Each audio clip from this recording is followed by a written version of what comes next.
Good morning. Good morning. Good morning. What's going on, chat? Oh, hold up. My camera's not on. Gotta love that.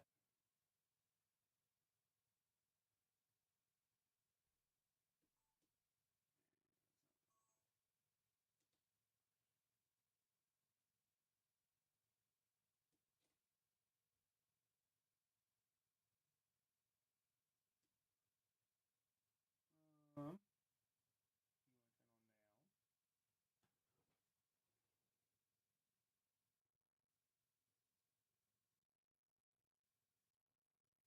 uh, well, hold on. Let me continue to work this.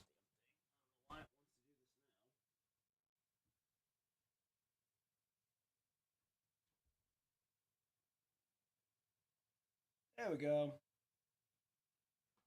Now she's working. Okay. Chat. Good morning.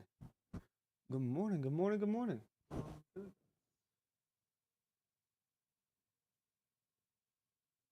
Hold on. Hold on.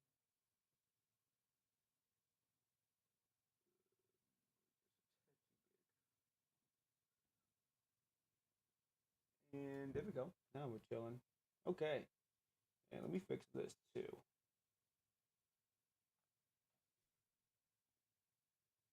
Well, you guys can actually see me.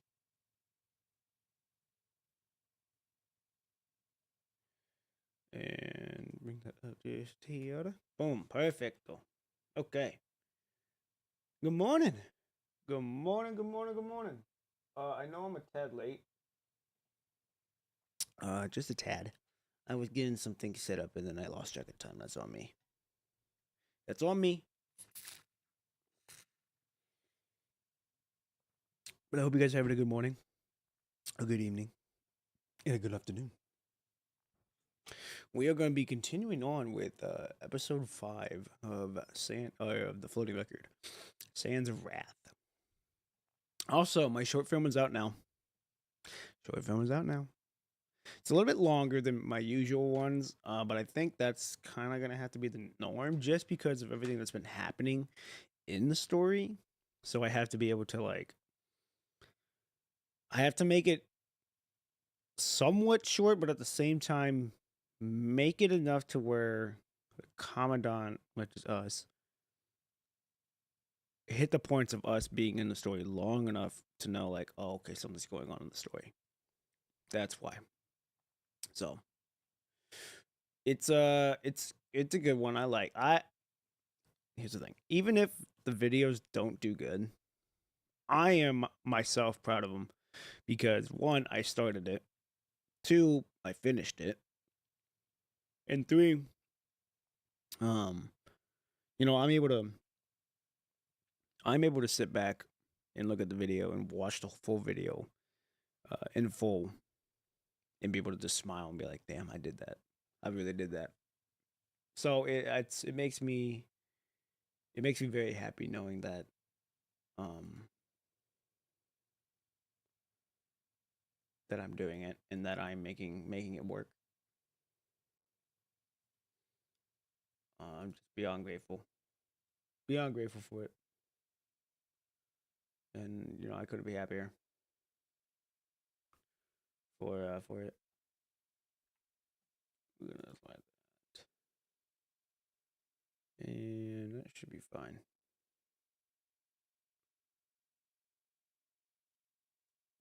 Hiding document and output. Sorry, I'm messing with the bit rate because apparently it's not wanting to cooperate at the moment. There we go. Okay, so we're gonna be starting. I'm not gonna talk anymore. We're gonna get started right away on this. All right, we're gonna get right on into this, ladies and gentlemen. Shall we get started? Episode 9, Sunset and Alcohol. I figured this is gonna take a toll on my voice, but that's all right.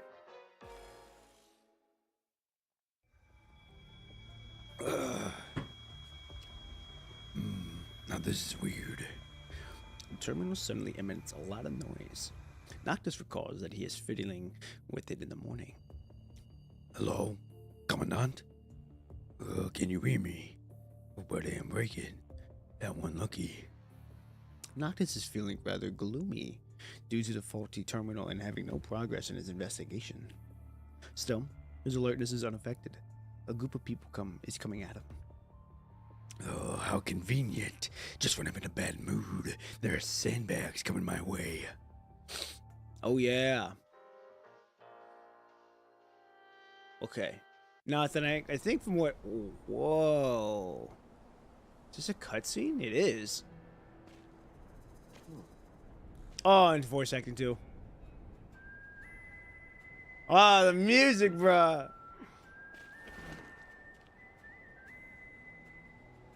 Oh, I like that.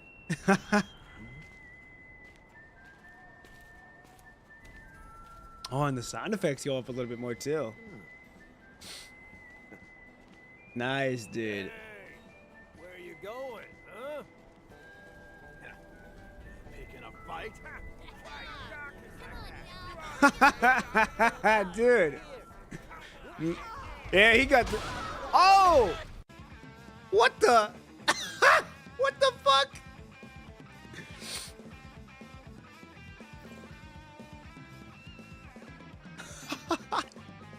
We got fucking... Are these rhinos or are these mammoths?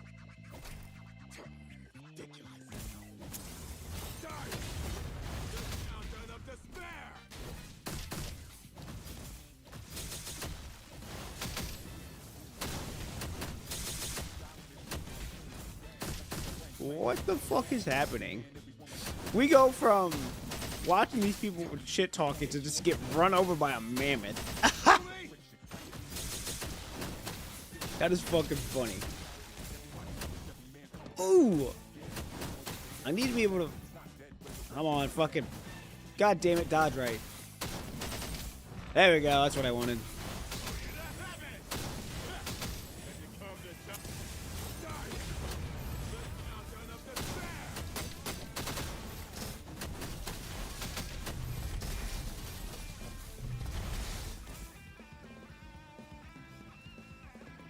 I was gonna let it go.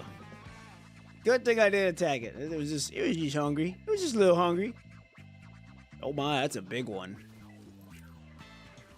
That's a big fucking stomach. That's a big mammoth right there. Jesus. The fact that we gotta fight mammoths here is fucking wild. Get out of here. Alright, I'm on. Oh, I fucked up. I'm just dodging. That's fine.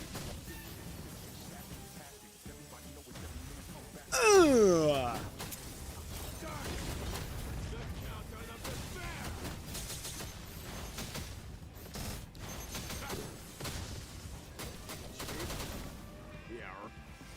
Come on. Ayya! Oh my god, we're at 16 health. I am somehow stuck under him though, don't know how.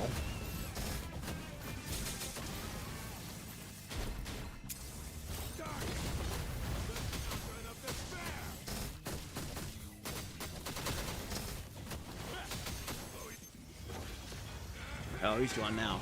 Bah!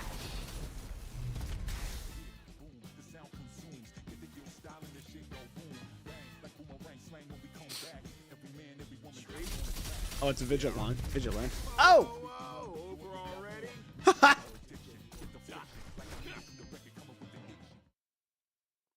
That was good. I like that. I like that. A whole lot of shit was happening. Oh, fuck. I think I'm coming down with something, but I don't think so. I don't think I'm coming down with something. Maybe it's just the allergies. Maybe it's just the allergies fucking with me, but that's alright. Hey, we still here, though. All of a sudden, the terminal begins to emit nothing but white noise. You have no idea what happened to Noctis. Noctis? Hello? Noctis. You only know his approximate location before the signal disappears, based on the distance displayed on the terminal. He seems to be still within the town, not far from you. However, he warned you not to leave the inn. What if this is a trap?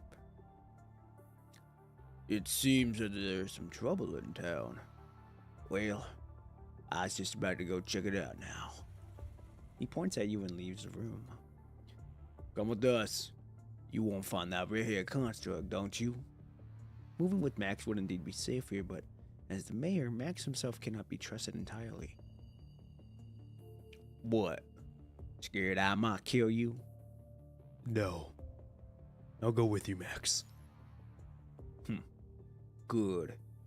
It's good to have guts here.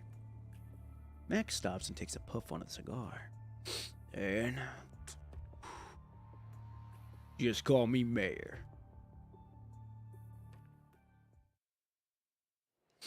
As the door opens, a deafening noise and a strong, warm scent of alcohol gushes out, as if you have entered another world parallel to the quiet street. What is this place? You have to speak twice as loud as usual to make sure others can hear. This is the town's tavern. Alcohol is a necessity for most people here, especially on nights like this. Max takes a deep breath, savoring the rich aroma of malt in the air and a hint of pride on his face.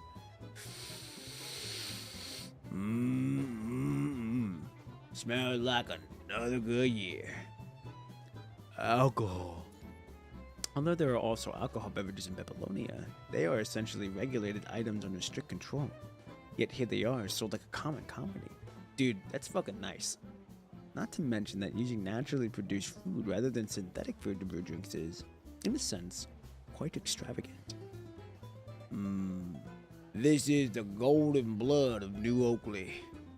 Max picks up a glass of foamy golden beer and drains it.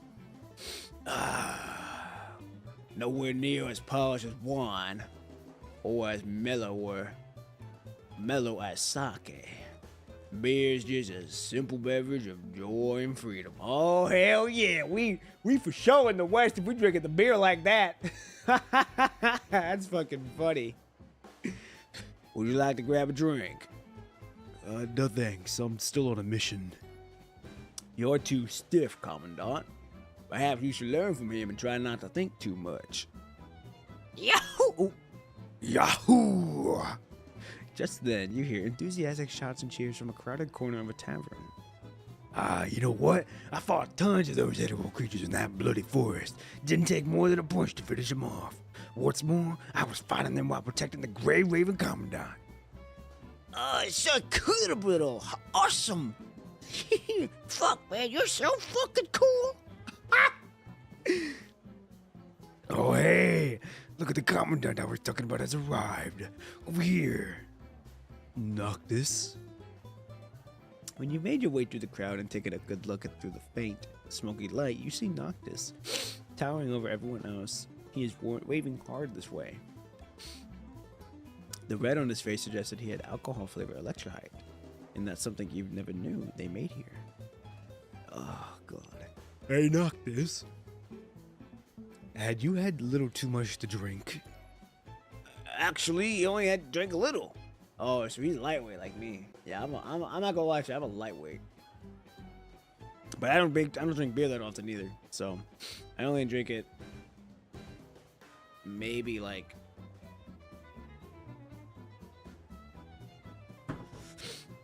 once every like 3 to 2 months. Like I don't drink it all really like that. To your surprise, a local butts naturally into the conversation. Well, I never knew he couldn't handle alcohol.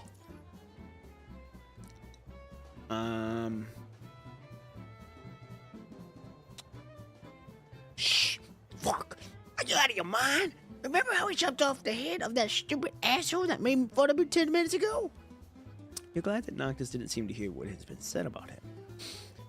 You guys seem to have a lot of respect for him. And these are the same people who found Noctis' attitude so repulsive half an hour ago that they almost wanted to spit on his head. Oh, we do because he was there and took care of no hell creatures, and we kept our food safe for us. God only knows what could have become of the last year's Harvest Festival if you weren't there. Fuck yeah, we might not be on the right side of justice, but that ain't mean we backstabbing people who lend us a helping hand. Nice. These people are probably what most would consider evildoers, but they seem like total scoundrels who can't tell right from wrong. And they now we stood a chance to find him anyway. Damn straight.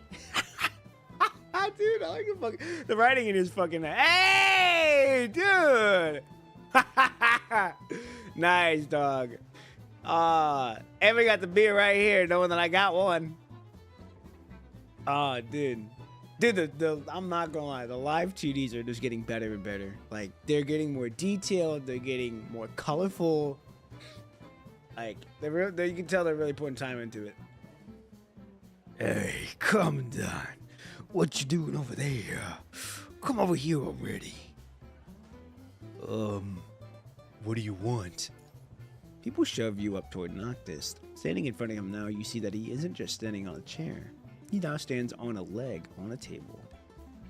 Let's dance. I'm sorry?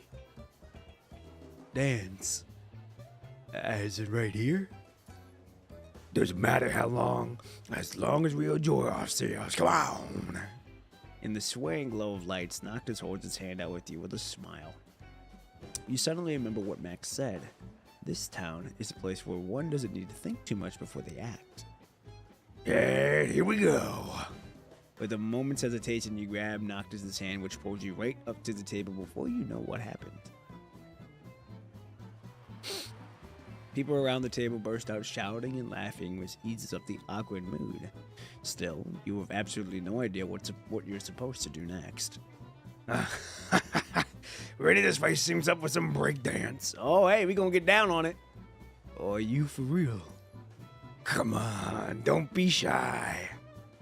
But I don't even know how. Before you can even finish the sentence, Noctis, still on the table, already shaking his arms and legs in an attempt to do what remotely seems like a breakdance. Well, here goes nothing. But it doesn't matter. Who says a dance needs to be methodical anyway?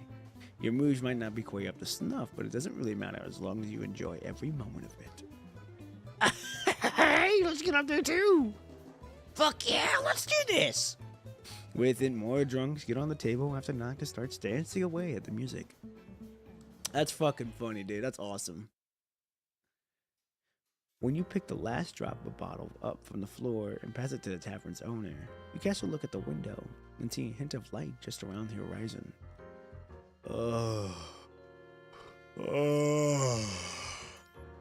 How time flies. You can't help but let out a yawn, feeling a chill down your spine as you recall the FOS disqualifies anyone doing an operation for letting out so much as a yawn.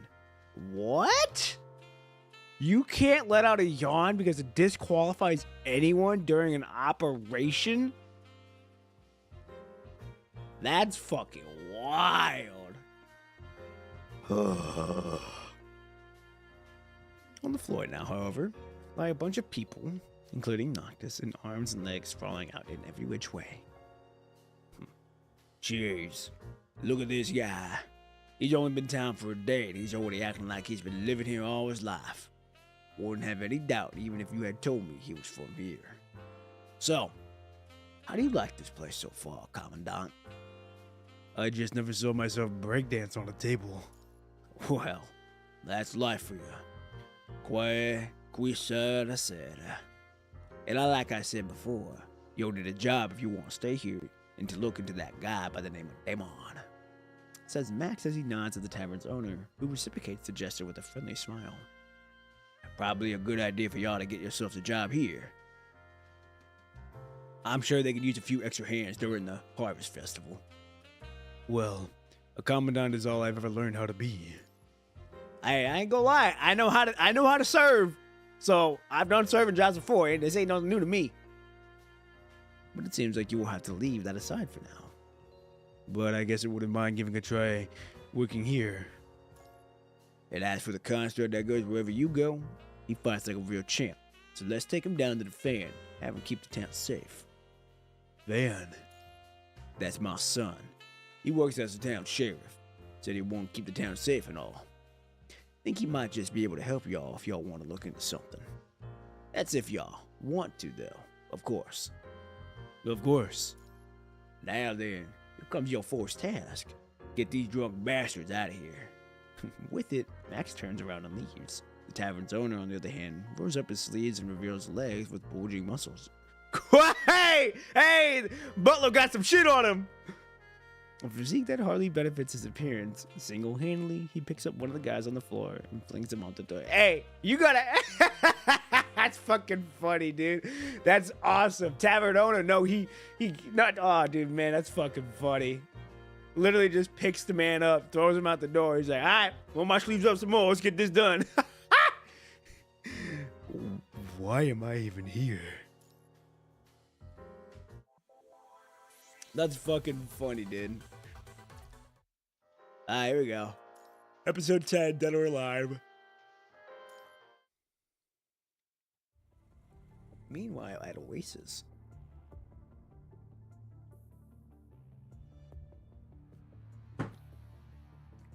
Leo should have left the team to make care of man and take care of the head creatures that showed up. We're having trouble getting a hold of them because there's a strong magnetic disruption where they are. How many times you gonna make them repeat that? We already asked for the instructor to come down and he's on the way here, but you can go ahead and tell me what you need while you wait. Nope, not gonna do that. You don't seem like a good charge here. The mayor said I needed to speak with the one in charge. Says the man in the bizarre outfit as he takes a swig from the flagoon around his waist. Ooh, boy, this is my first time delivering a message, and this sure is making me nervous. Hey, you are supposed to drink here. Don't sweat it, this is just wheatgrass juice. See, I can't take alcohol. Wait, you're from New Oakley? But you can't drink? Seeing the suspicious look on the soldier's face, the man quickly corrects himself. Well, I can't really drink when I'm out on an official errand now, can I? Says the man as he burps. He twists the flagoon open and let the soldier smell its content. It smells anything but alcoholic. Want a sip? I think I'll pass. The soldier shakes his head. Well, that's the same shame. The man takes another swig of it. He claims to be the wheatgrass juice, filling the air with a crisp aroma. And I thought you guys were on friendly terms with Babylonia, no?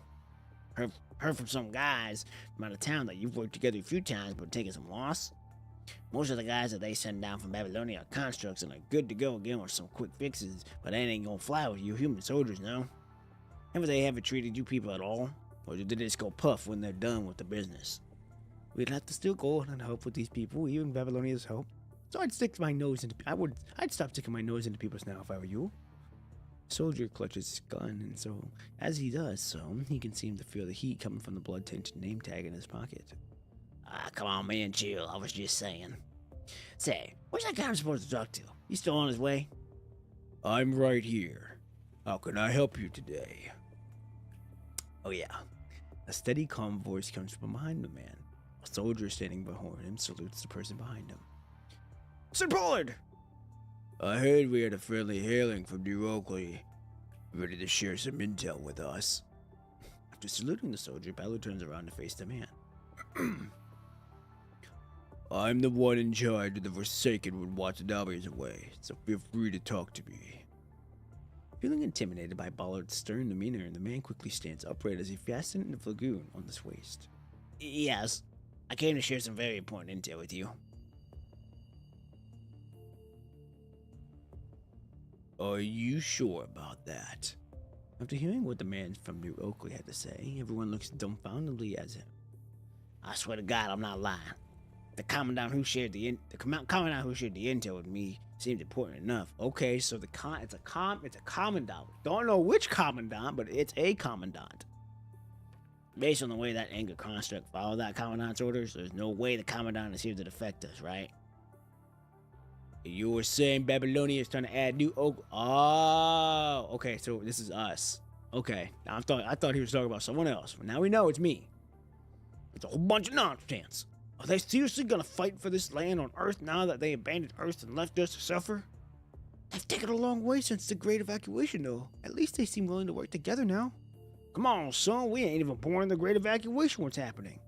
Right, but we've been fighting alongside Sir Watanabe for long enough, and I believe that what I've seen with my very own eyes. You know what the problem is? He's been too much of a pushover. We wouldn't have been here today. We tried to keep his bases independent by force. Just think about how we're all still here trying to keep this base safe and how he has to personally get rid of the hetero creatures himself. Alright, that's quite enough. With Ballard's stern tone of the voice, the argument quickly dies down. Sir, Babylonia doesn't seem like they want to talk it all out, and that's why they're having such a difficult time swallowing here. The man who has never that's a man? That was a girl. Oops. We understand that we want to do what they're trying to do, but they want what they're going about. It screams arrogance. The clean zone belongs to everyone and isn't Babylonia's private property. They seem to still think Earth is something as they own and don't realize that there are people trying to survive on this very planet they abandoned. New Oakley is an important source of food to the Forsaken, and we just hate the idea of seeing our lifeline privatized again. I mean, it isn't the first time we've done that anyways. I totally understand where you're coming from, but let's take a moment to remember that not everyone from Babylonia wants the Forsaken gone. Which is why we need to strike a balance before we have what it takes to go independent. There is still a possibility for conversation, so there's no need for us to complicate things by being hostile. Which is why. Right when Ballard is about to go on, every terminal in the Forsaken in the discussion starts blaring. A distress single? Their terminals all show the face of a young man. Now, one that looks slightly dorky without a mask on. Okay. Well, he'll probably play importance since he's got colored hair. His name tag reads Zong. Watanabe has taken a team of Forsaken with him to build an area of defense where hetero creatures had previously been found, and Zong was one of the Forsakens that went with Watanabe. Assault on channels. The destruction is so bad that that's all that's coming from Zong's side of the line. Now our odds, phrases, gunshots, and sounds of explosions. Zong! Are you as Watanabe? What's going on? PGR Flying Force. Severely wounded. Help! The video shakes violently, Zong keeps his eyes shut down. It seems that he's dragging something. Right then, from behind Zong, everyone sees a sharp shell coming straight at him with trailing smoke. Zong, jump down now! Before the video turns black, the Forsaken on seeing Zong drops down. With it, the video turns black and everyone present falls silent. The silence, however, doesn't last long. The Forsaken that was shouting at the top of his lungs just moments ago stands up, his chair creaking against the floor. Dude, what the hell? Without saying anything, the Forsaken walks out the door. The person who he'd been having a heated argument just moments ago stands up too and follows him outside. Where are you going? I don't know, my dude, but I'm totally ready to give Babylonia a piece of my mind here. As he spits out the words, the other guy beside him nods in silent agreement. Are you trying to freak everyone out now? Come back and sit down already. Ballard! Forsaken points a finger at Ballard. Think no one knows what you've done? You were the one who founded the Purifying Force back in the post-pandemic age. Finding it hard to let Babylonia go now, huh? I'm as good as dead to the Purifying Force. Ballard remains unfazed. But you're not thinking all of this through with a straight head. That's definitely not something that either Watanabe or I have taught you. What if the video was fake? It might seem like the Purifying Force was attacking Zong. But what if it was not what he was trying to tell us? But it's not good to do it with them no matter what, and I'm sure they're keeping an eye on us as we speak anyway. Well, be it as that may, how exactly are you gonna find them? Are you going to shout at the top of your lungs so the entire world can hear you? And how are you going to deal with them when you find them? Are you just going to do them in without a trial? And how exactly are you going to make sure nothing is going to happen to the border when you've met Babylonia head on? Ballard's shadow seems to loom bigger with every question, causing the air to go heavier by the second. Feeling the weight of the truth in Ballard's words, the Forsaken says no more, his body shuddering and all over. If I may, sir, what exactly are we supposed to do? I have the video we saw just now analyzed by our technicians and started looking for survivors who Watanabe went to build the area of defense. It's Watanabe we are talking about, and you don't come across a guy as tough as him every day. We need to take the initiative if Babylonia is really behind this. Now, I don't mean that we're getting back at them. We're just trying to get back what's rightfully ours before they go any further with the clean zone.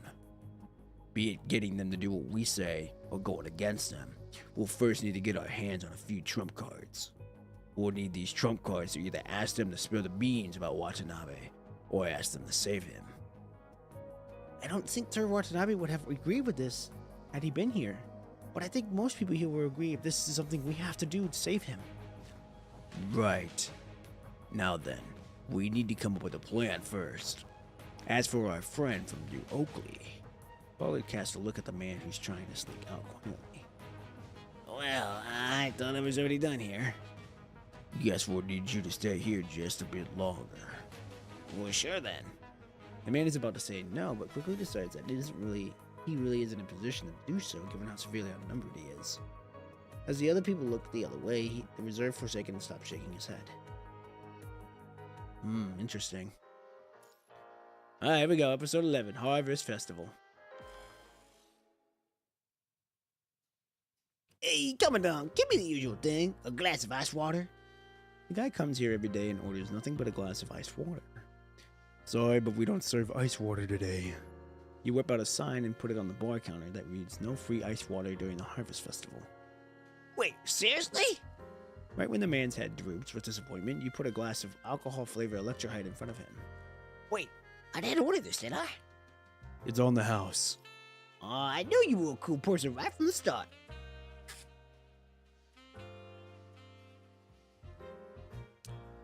Oh. Not a shithead from Babylonia anymore. Well, don't you think it's only fair for you to share some intel with me now? Haha, the man finishes the drink. Hey, we out here. We gonna give you a little push. You gonna give me something back. The man finishes the drink with a few swigs, opening his mouth only after he is done wiping the foam off his mouth. Our mayor kicked a bunch of hooligans out of town a while back because they were being less than submissive, and they all hang out around this brewery to buy town. A bunch of hooligans, huh? And that includes you, I presume? Jeez, cut me some slack here already. See, I respect our mayor with all my heart. Me and my man would have died years back if it not been for him. You decided to stop the man before he goes on. So what's the deal with the hooligans you were talking about? Oh, right, the hooligans. Well, they've been quite active since y'all came into town, and I don't know if it has to do with the person you're looking into. I heard they bought a bunch of food before the Harvest Festival. God only knows why they did that. Not to mention, it's anyone's guess how they even got the money to do so in the first place. Food, huh? The Harvest Festival is today. Those guys are all out on the streets now, and I bet they're up to something. Got it. You wipe a wine glass as you ponder the value of intel. If Daemon and his people are really trying to pull something off in this town, then a time of chaotic as the Harvest Festival will be their best bet. And that too makes the best opportunity for you to catch him right in the act. Did you hear it, Noctis? Yup, heard every word. So there's a good chance they might show up today and cause a scene, right? I like the outfit. I don't like that, but hey, I mean, if it works, it works. Noctis isn't always a deep thinker, but he can be sharp-witted when he has to be. Right, and that's when you come in to look for. That's when you come into the picture to look for Daemon. All right, is watch and learn, partner. Partner, you said. Yup. How do you like that, though? I thought I'd call you for that for now instead of. I thought I'd call you that for now instead, since you are playing your commandant role, and I'm not a task force member anymore. I see. I guess that works. I know, right? Partner. It is indeed better than anything that I can think of right now. And you like how there is a ring of equality and mutuality to it. And I've been meaning to ask you this. What exactly is the thing that you're wearing? Oh, you mean this? This is the coating I bought from one of those stalls just now at the Harvest Festival Market. The guy here picked it for me. Fuck yeah! You are fucking bomb! Dude, this man is like to drop the F-bomb right off the bat. Totally fits the mood. And the two of them don't seem out of place at all, walking right next to the rest of the festival goolers wearing all sorts of crazier outfits. Wait, Noctis, what are you doing there? Says someone on the other side of the line. Not gonna stop yapping now, huh? I gotta go now. I see now. It's Van.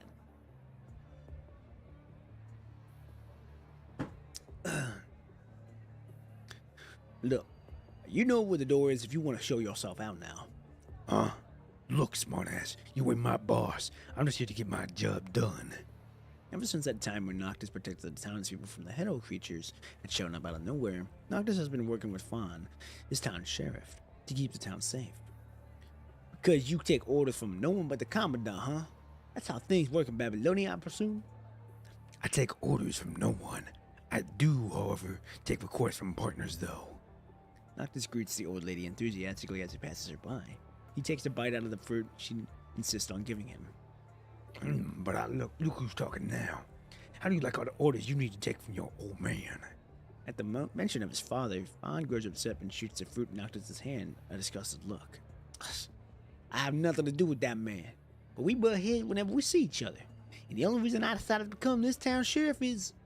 Fan bites his tongue, having realized that he's spoken a little too much. Well, having someone to butt heads with sounds great, doesn't it? Noctis takes another bite of his fruit as he looks at the kid who's throwing a tantrum on the street because his dad refused to buy him the candy he wanted. I used to have something out of a fatherly figure in my life and a brother I would always fight with, but they both died right in front of me. So, you probably want to talk about your old man when he's still around. You never know what you might get out talking to him. Noctis pots Fans on the head, but Fan shakes him off with a disgusted face. I'm on the patrol. We'll catch you in a bit. Not until Noctis has walked a good distance away that Fawn pulls out a service pistol that had come from Babylonia. Fawn puts the pistol away into a pocket and turns around to leave the rowdy crowd. Oh boy. My time to shine? You guys are dead meat! Oh yeah. Oh, I like the coat. I like the jacket. Complete story, let Noctis investigate alone, skipped exploration. We'll help Noctis.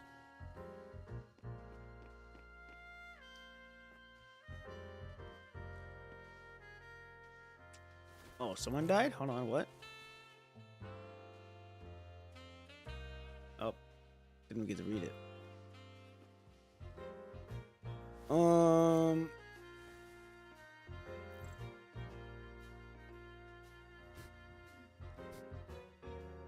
Okay. Security named Mechanoid Sergeant disconnected the local area last night. The sheriff investigated, saying that the Mechanoid seems to be abandoned somewhere. Okay. I'll go to this guy.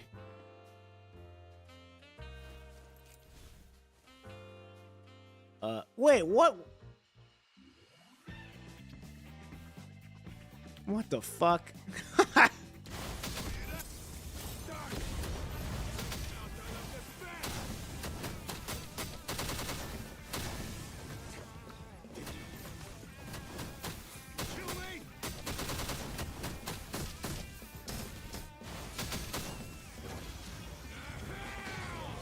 Bop.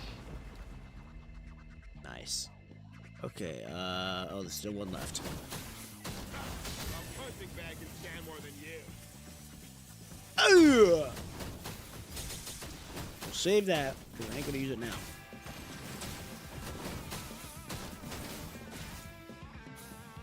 There we go.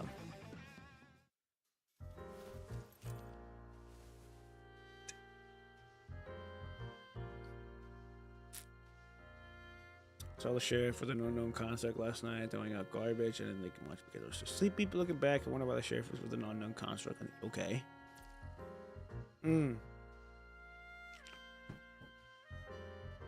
Okay, so it's fucking probably a demon. Here we go, right here. That's fucking funny that this construct's wearing a cowboy hat.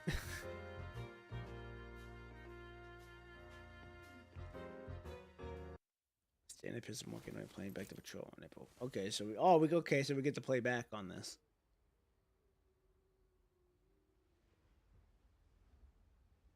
Oh, whoa, who's this?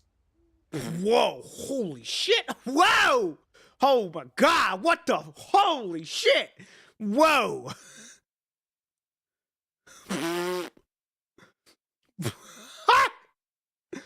Holy wow! I ain't gonna say nothing. I ain't gonna say nothing.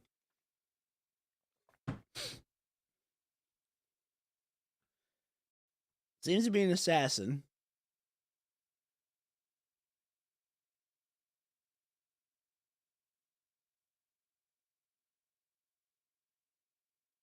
Interesting.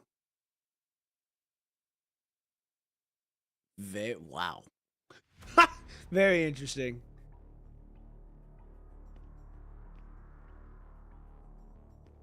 Okay.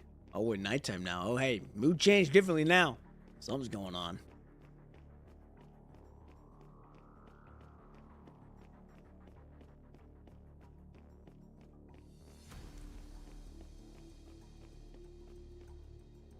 This little kid, talk nicely.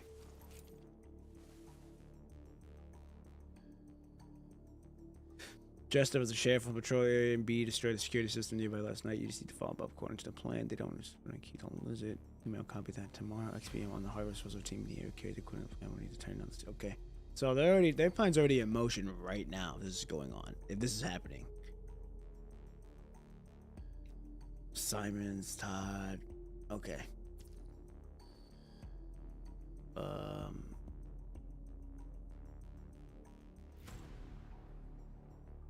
Simmons today, so woman, Simmons, Kara. Okay.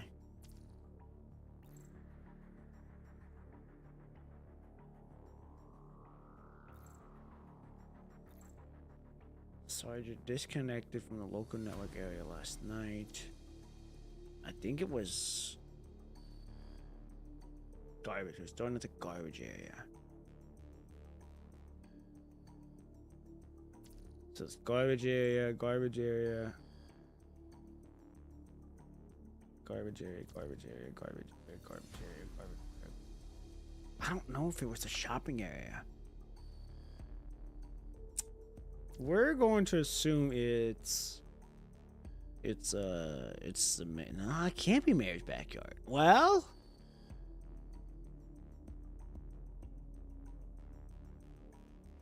fuck, we'll go to the Mayor's backyard.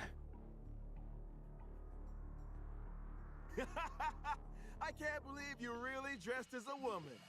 Unfortunately, you didn't fool me and my partner. Shut up. My disguise is perfect. Oh, hey, we were right. To kill you right here. Yes. Hello, Carefree Dot. Go ahead. We were just I was trying to figure out what the hell was happening here, because he was being a detective. I'm like, something's going on. I just took a gamble thinking it was fucking that he was in the mayor's backyard. Oh, get out of here. Whoa, whoa, whoa. Overall, Well, good to see you here, man. Good to see you here.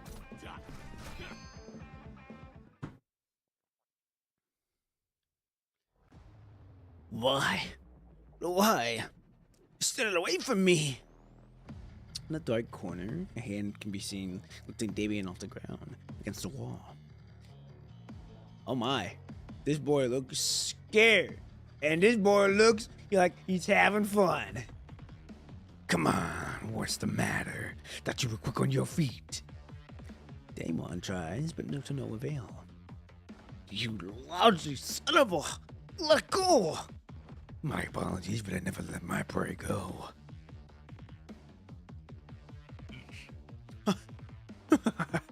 Do you really think you've earned your way back to the Purifying Force just because you helped me now? Who do you think they trust? Me or you? Noctis' grimace, however, only grows more intimidating by the second, reminiscing of a hound baring its teeth. I never thought about going back, and I'm not one of them anyway. I'm just one of the hooligans in this town. Now, let me show you how we deal with people like you here. With it, Noctis tightened his fist and lifted Davion off the wall. His chest crackling with the enormous pressure, Davion can feel the excruciating pain in his mind that's coming from his artificial muscles. Now, we're going to remove your rims nice and slow, piece by piece, because you see, we don't just get our hands on the parts of the authentic Babylonian constructs every single day here. And we aren't gonna turn off your pain receiver, of course. See, we'd hate to see your mind deviate. And when we're done stripping you clean, and there's nothing left but your life support device, artificial spine, and that goddamn brain of yours, we're gonna put them all into a jar and make ourselves some nice real rum with alcohol flavor electrolyte. Damon has no way of knowing how much truth there is to Noctis's word, but he finds himself petrified down to the bone nonetheless. Help! Hold your horses there, Noctis. Noctis loosens his grip, which gives Damon a few seconds to take in a gulp of air. Why though, partner? Because we got a few questions for him. Ain't gonna work. People from the Purifying Force won't spit anything. Best if we just smoke him and let him look into his memory.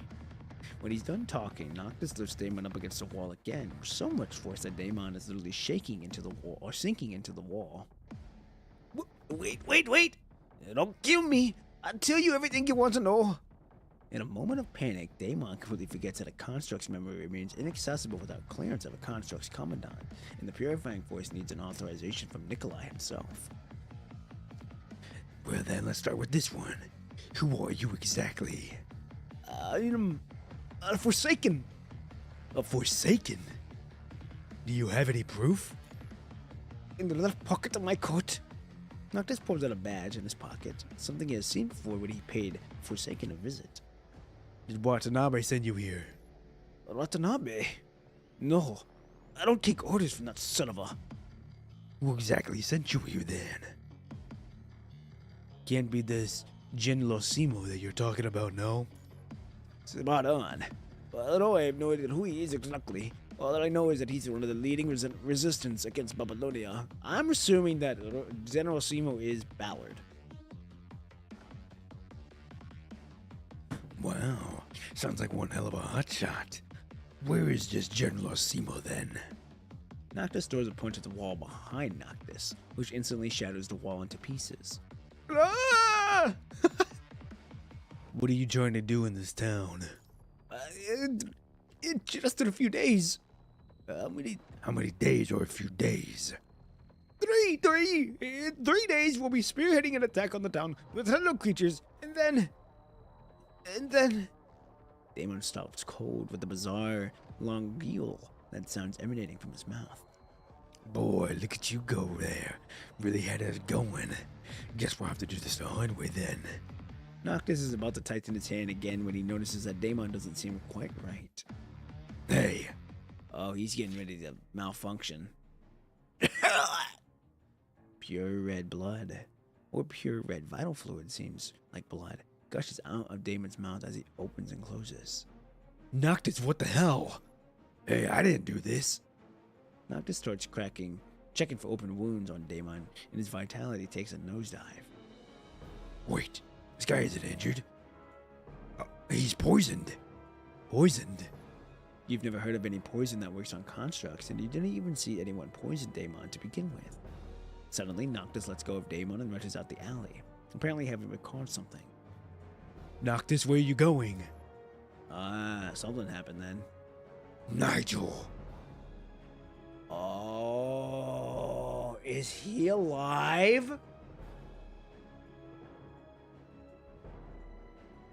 I was gonna say, there's no one that can really poison except Nigel, because I remember he talked about, or we saw in the backstory that he was like, only one person can do that.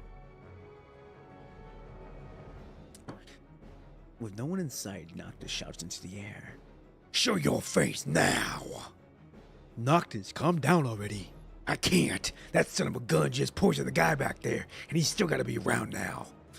With his clenched hands crackling, his teeth squeezed, Noctis scrutinizes every last corner for Nigel. Nigel is still alive.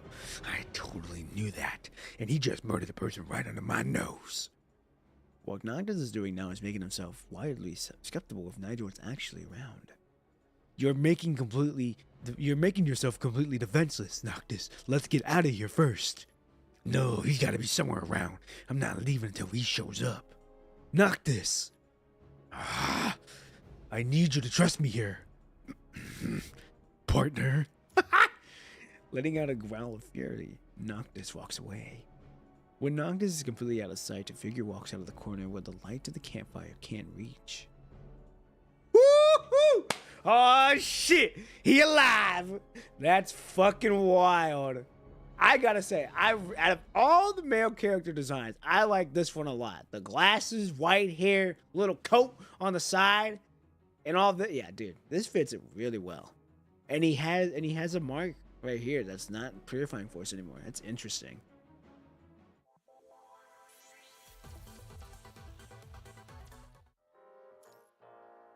Malicious visitor. All right, here we go.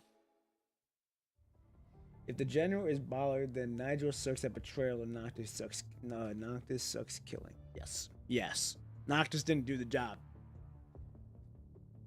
Hey, you know what they have? They have plot armor. All right, they have plot armor because they're needed for just this moment. All right, here we go. For fuck's sake. Noctis is about to throw a punch at the bar counter, but decides against it with a quick glance at his surroundings. All property damage will be billed accordingly. Just how are you even keeping your head so cool? Well, here's some ice water to get you started. Noctis sits on the bar counter and stares at the wine glass, still clenching his teeth in the burning rage. It might not seem like it, but I'm damn mad too. Daemon might have one lousy human being, but that doesn't give anyone the right to just take his life without a proper trial. But rage aside, I really want to know what Daemon and his people are coming up to town for. With his face growing soft and fingers laced, Noctis begins recounting Daemon's last words. The guy said they'd be spearheading the attack in the town with some hetero creatures. Meaning that Daemon and his people aren't operating alone. Makes sense. Who's something here to spearhead the attack, though? That's the $1 million question here. I like that Noctis talks like that. I like his talking and his writing. Makes it more genuine in a sense. I'm guessing this Generalissimo he was talking about. I'm having trouble seeing where this Generalissimo fits the picture, though, since Daemon said he belonged to the Forsaken. Beats me. For all we know, this Generalissimo might very well be Nigel. Unable to reach Babylonia, you have no idea what's happened to the Forsaken or Watanabe. Sucked this guy got smoked before we could make him spill the more beans, though. What was the poison, though? Probably some sort of magnetic substance.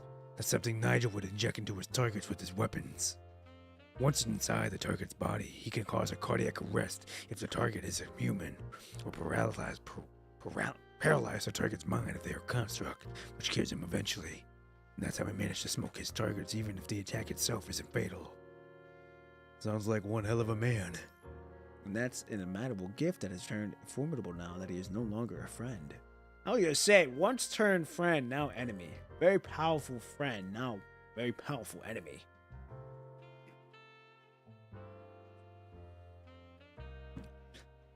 But what Daemon said is a little weird if you think about it. I mean, how are they able to control hetero creatures?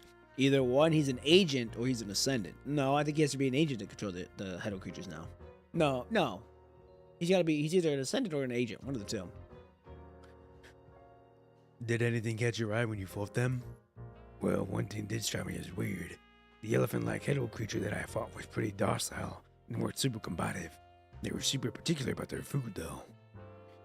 There was this one time when you came across the hetero creatures in a forest of a hetero zone whose ecology was complicated, but unlike anything you'd seen before, an ecology like that is perhaps subsidized as exploitation. I guess I described them as being led rather than controlled.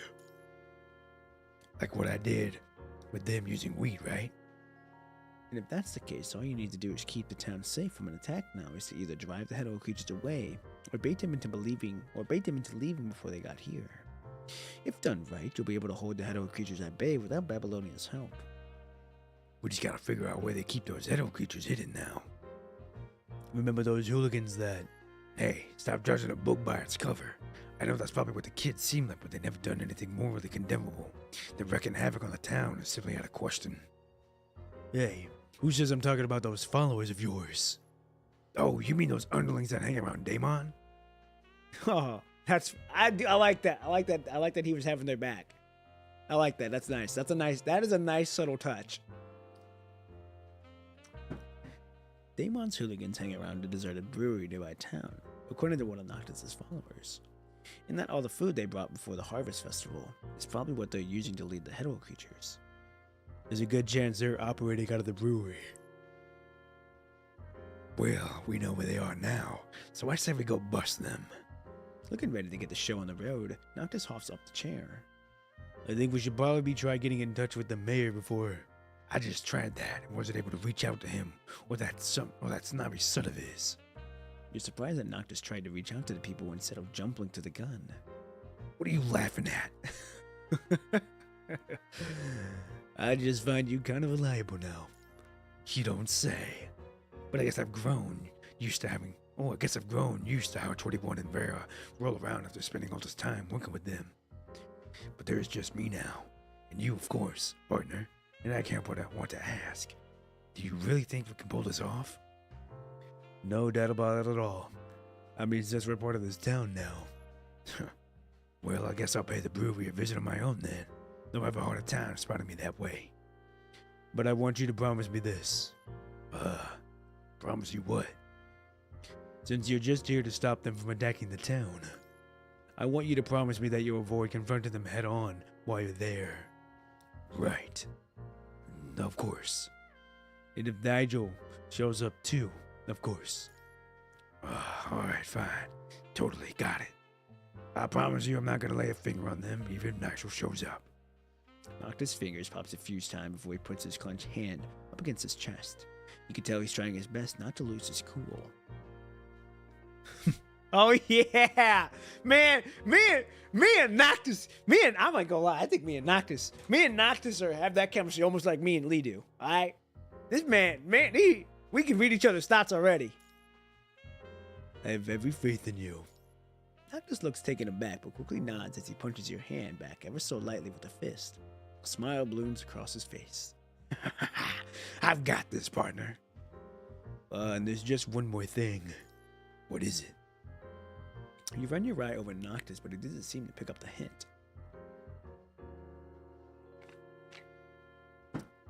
Say, don't you think this coating can use some toning down? What? I like the outfit, and I don't mind it. Here we go. I do like that they're adding more cutscenes now. Every so often, it's kind of like this cutscene as well. And that these constructs have fucking stuff on them. I was trying to talk to them.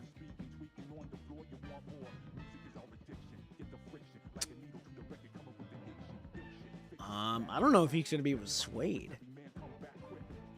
We could try. There we go.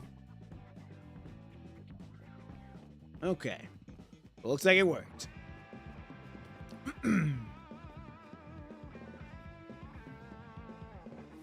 Oh, fuck. Alright, here, come on now.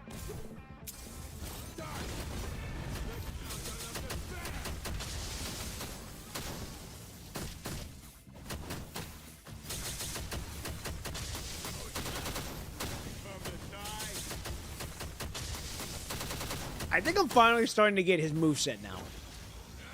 I used to not know his moveset, but I'm getting to know it now. Okay, here we go.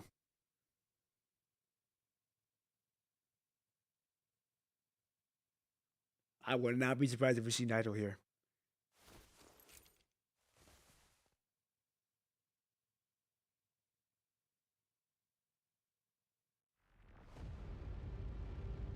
Oh, that was clean.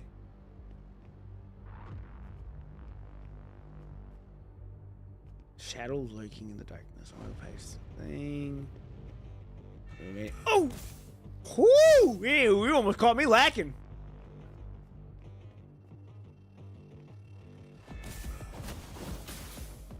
Oh, I can hit her. Good to know that I can hit her.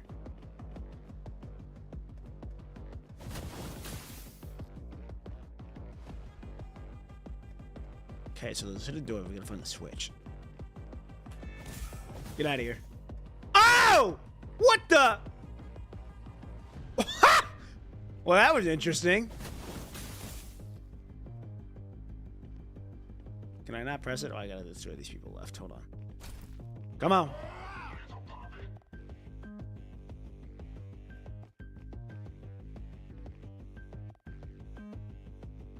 Okay. The photo and the symbol commandant. Okay, so they're after two people. They're after me and they're after the mayor. Whoa, whoa, whoa. Over already? I was just getting Good to know.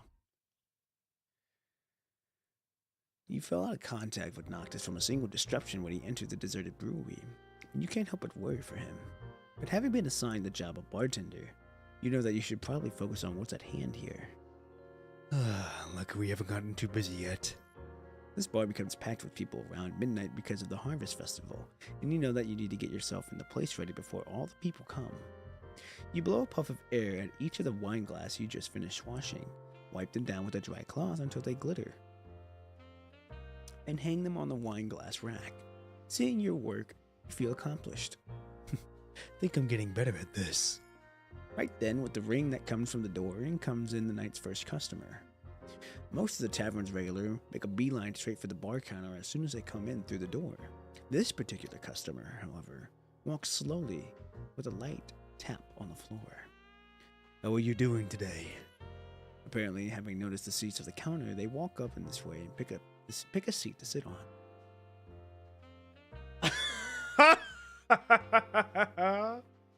Oh man. And this is the crazy part. We don't even know. We ourselves don't even know that this is Nigel. And he just strolls up very casually.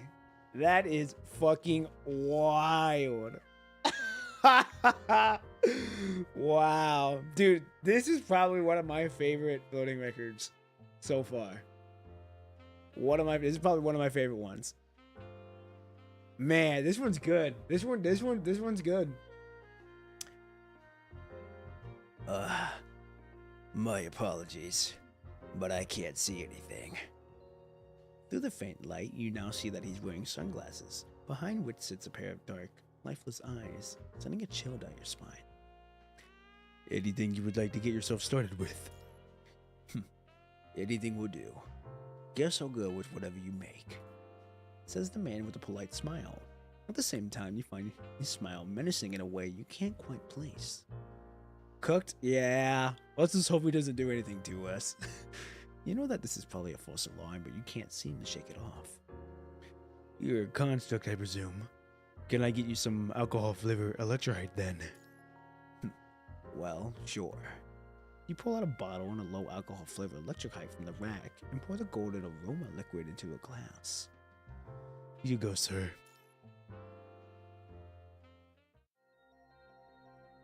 Ah, yo, this scene kind of cold.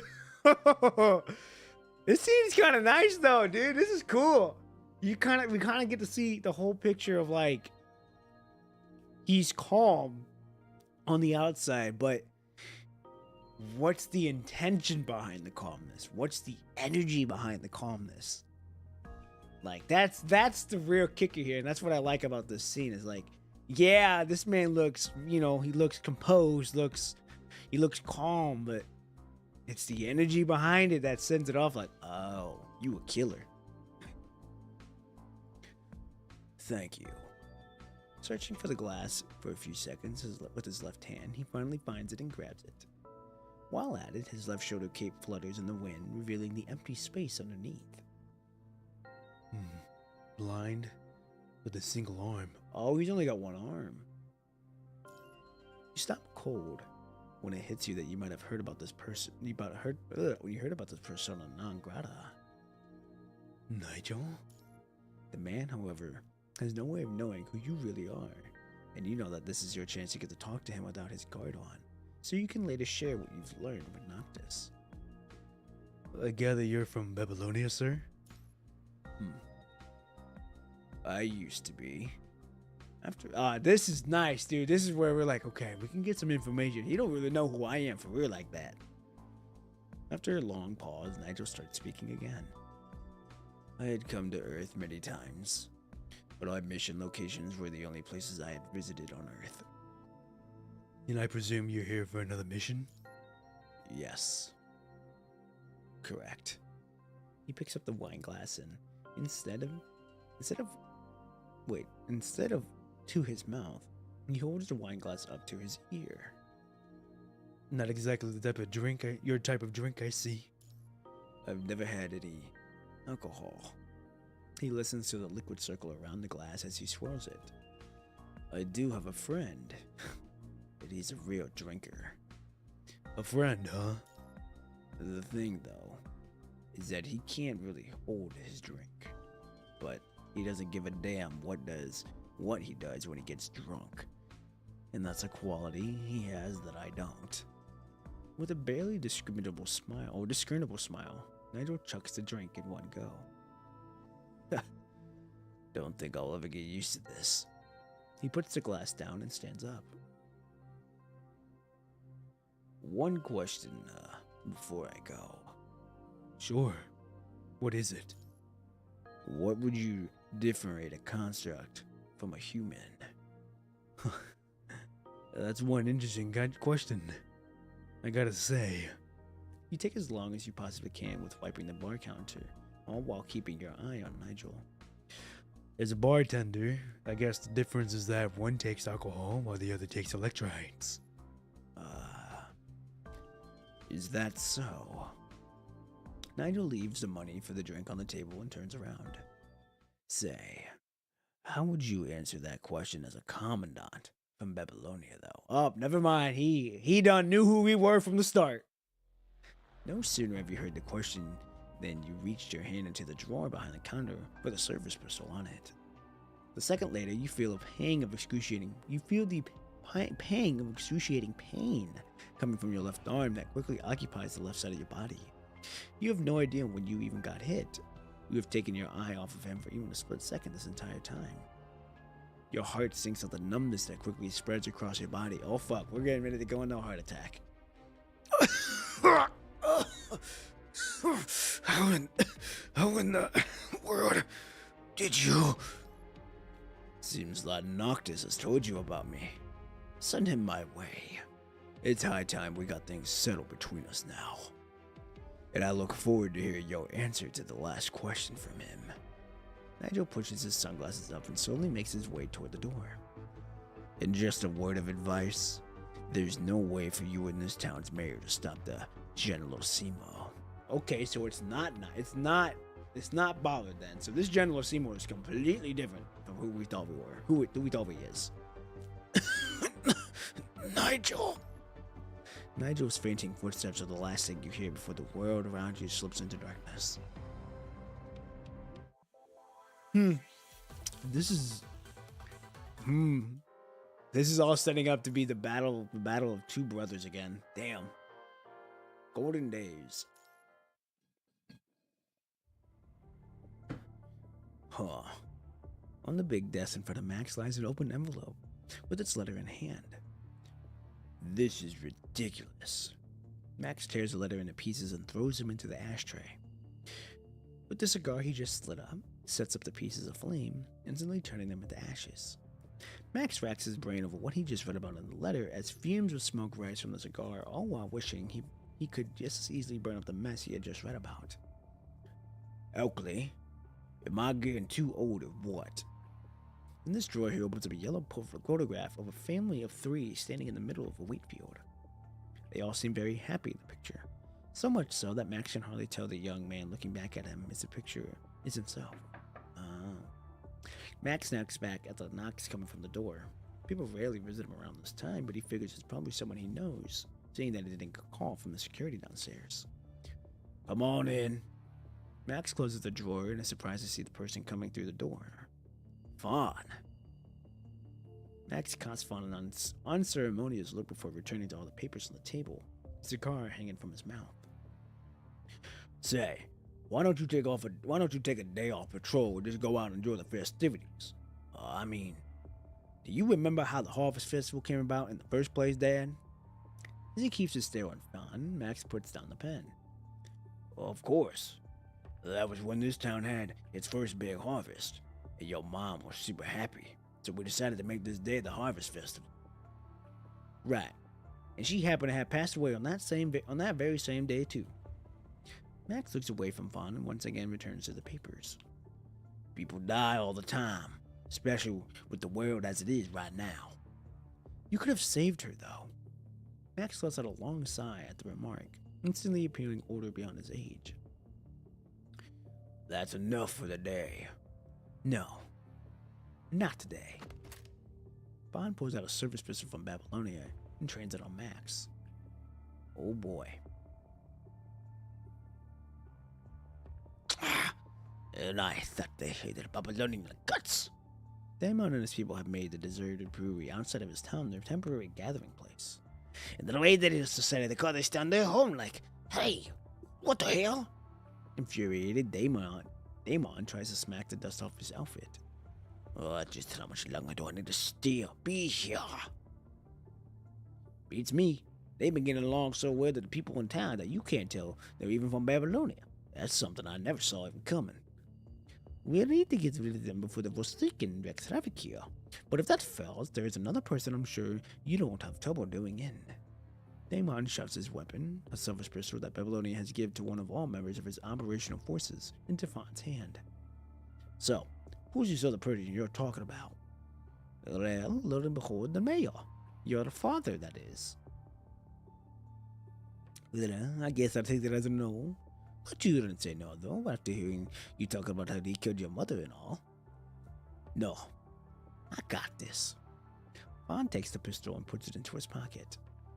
Well, we just need him dead, and I plan to work. And you can do it whatever you see fit for the townspeople after that. Don't think they'll be able to stick together like that, since with Max gone, though. Fat chance they'll stick together. They're just here for the food and shelter. No way they're gonna put their life on the line to fight for the Forsaken. Damon nods and sees Fawn off. Are you seriously counting on him? Nigel comes out of a dark corner behind Damon and slowly walks up to him. Well, they've got throwaways. Oh, we've got guys too.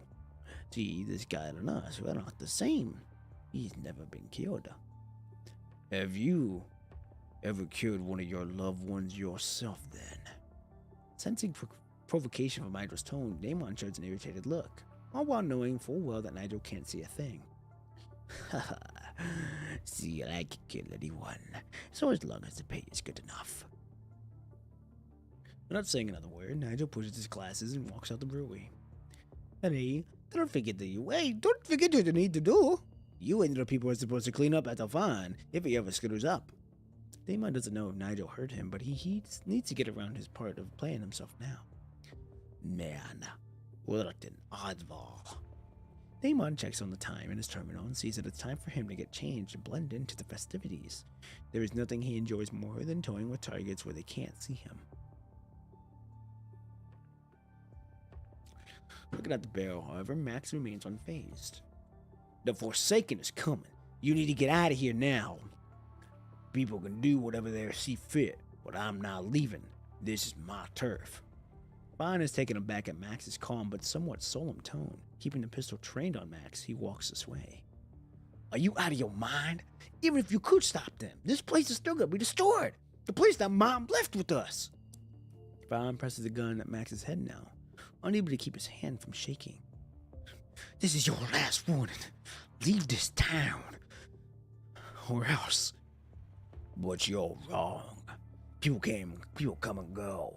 This building here got down and get built back up, and there will be new wheat when the old ones die. That's just the way things have been here for years and years. The only thing that's gonna destroy New Oakley is the place that Oakley left with us. Is if I back off now and I let them take over this place. Shut your trap! You don't deserve to say that name! Looking straight into the barrel, Max puts a cigar into his mouth and takes a long puff. Man, this boy, he's like, I don't give a fuck. I'm smoking this shit real quick. Well, I suppose you don't know your mother that well. As the story goes, Bond's mother came from money and only decided to stay on Earth with Max after getting kicked out of the family. Okay, so she was part of Babylonia then? Mom was nice and gentle, And you and those good-for-nothing refugees took advantage of that, to the point that she had to sacrifice herself. Oakley became severely ill after giving birth to Fawn. Oh, that's her name. Oh, Oakley's a name. Is her name. Okay, now it makes more sense. She had a chance to go back with Babylonia for treatment, but decided to gear her place to those in need, which eventually left her to die from deteriorating conditions. Shaking his head at all Fawn's accusations, Max opens the drawer and takes out the photo he's only seen too many times, and gently traces his finger over it. You see, Oakley was a lot smarter and stronger than I ever could hope to be. Like I said, you get yourself a good woman. Like, they can do anything. And that gives you the power to do anything. You get yourself a good woman. Oh, that's a wonder right there. Hey, Max, check out this wheat. It's bolting. Oh, we're in his eyes now. You're not supposed to be running around with a baby in you. Say, let's make the harvest festival. We'll all celebrate the day going forward. I want people living here to be happy day in and day out. There are only so many of us living here, though. That's not true, because I'm gonna make this place accessible to all so that people who want to stay here can stay and become part of this town if they recognize our principles of equality and neutrality. And they'll be able to find work and place they belong to right here in New Oakley, regardless of what they might have been in the past. New Oakley, you said. That's the name of this town. Thought we needed a name for this town first to make recruitment. There's no way that we'll be able to expand the farming area with just the two of us. People want to see the sea of golden wheat fields and feast on the bread. Dude, I can see why he wanted to protect this place then. And why he wanted to protect the wheat fields. To do it for his wife. Not to mention, we'll have to manage people and fend for ourselves from the corrupted. Seems like we got an endless list of things to do now.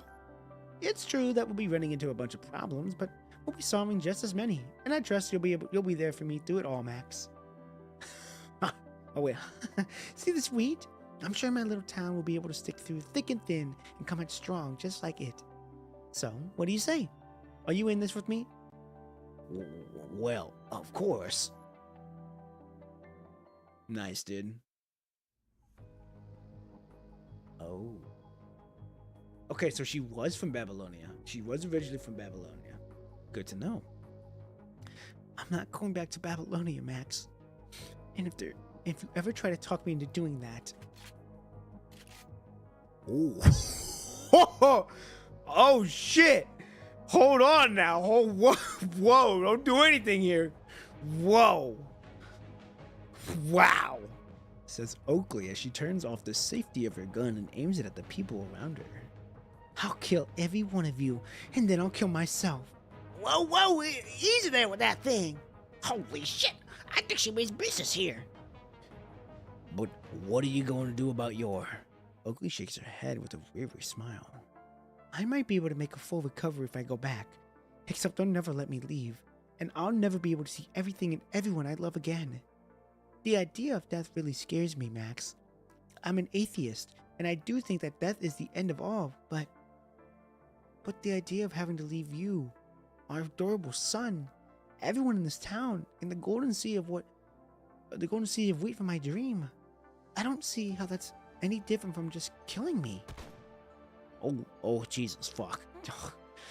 Oakley fires a shot in the air, tears trickling down her face. So, go tell them.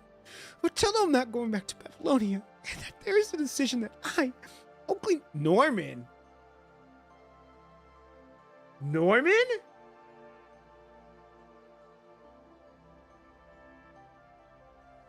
Okay, now this entails two things here for me. She's either the older sister of both Teddy and I forgot his other name, which is Teddy's older brother. She's either the older sister of the Norman family, Norman Mining Corp, or she is... I wouldn't say... No, she can't be I wouldn't say mother. I want to say she's probably the older sister of the two. Because you don't just get Norman, and then we have the other Normans. Like that's Norman Mining Corp, and I'm gonna assume it's either the mom or it's the older sister. And that is crazy that the fact that that's like that. But that's just me. That's just how I look at it. If I'm fated to part ways with this world, I'd rather it happen to me right here, surrounded by everyone I love. I really like this town because people can kiss goodbye to their past and live however they want. So Max, I'm listening.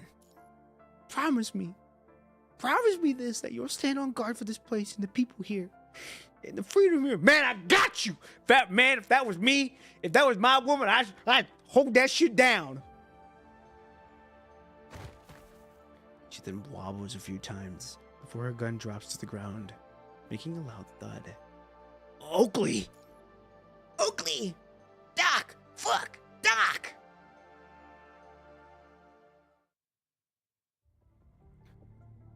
Well, kudos to both you and her, I guess. See, you and your mother are the only two people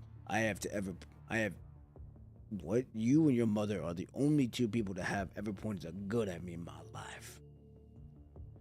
What you're saying is true. Why did you never say a thing? Because Oakley never wanted you to think that this place and you prevented her from getting help she needed. She wanted to see her death as something that happens naturally. And the fact that you made the decision to be turned into a construct only goes to show how much you like her, and that you'll both never follow the path people have laid down for you. And just like how Oakley chose to stay here, so am I. I'll be keeping New Oakley until the very last moment. But you, Fawn, are free to go for a future you want now, being the big man you already are. Dad. Right then, the terminal sitting on Max's desk pings for the notification. From that commandant from Babylonia. It's a message that reads, "Watch out, the Forsaken is coming." Something in the room catches his attention while he tries to decide if he can really trust this message. Almost at an instinct, he flips the desk and flings it up on side. Ugh! The desk is sliced in half. A split second later, a dagger materializes out of thin air. Oh! Damn! With the dagger driven deep into Max, who now stands in front of Fawn, blood soaks right in half of his body instantly. Dad! Fawn pulls Max behind himself without any hesitation and starts sending bullets flying at where he thinks the perpetrator is. You need to get out of here. Go chill. Following the coughing fit, blood gushes out of Max's mouth. Meet the commandant. They probably have things figured out. And there's no way of stopping Babylonia from the Forsaken finding each other if they're dead. What about you? Boy, this almost feels itchy. I'm not gonna die. Now go! Do what you need to do as the sheriff of this town. Pressed for action, Vaughn leaves Max in a comfortable position and gets out through the window. Oakley, please do bless our son in this town. This is interesting. I really like this chapter. Alright, here we go. Let's continue. Oh wait, before we continue on, I gotta get me a water if I'm gonna continue on. Give me just a second.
All right, we're back.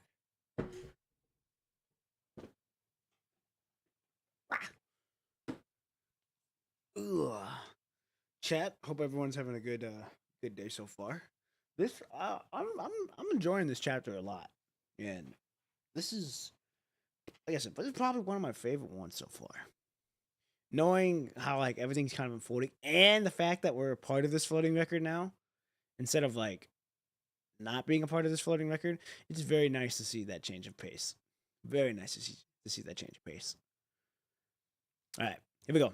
Episode 14, Town in Danger. You're no stranger to injuries, but you never once felt as weak as you do now. You can still think with a clear head, but the left side of your body is quickly growing weak from the numbness spreading from your left shoulder. If what Noctis said is true, this poison will gradually spread across your entire body and reach the organs, eventually stopping your heart. Literally dying by the second, you can now think of nothing more frightening in this world. But I can't. I can't just die. Just yet. The mayor, New Oakley, and even Babylonia are going to be in deep trouble if you go down now. Damn it. Taking in large gulps of air, you struggle to your feet with what little strength you have left. You open your terminal and send a warning message out to Max. After that, you lose track of time, the ticking clock on the wall. The only thing reminding you that you're still awake. So much for telling Noctis to proceed with caution just before he left. Unable to support yourself anymore, you let your body slide to the floor against the bar counter.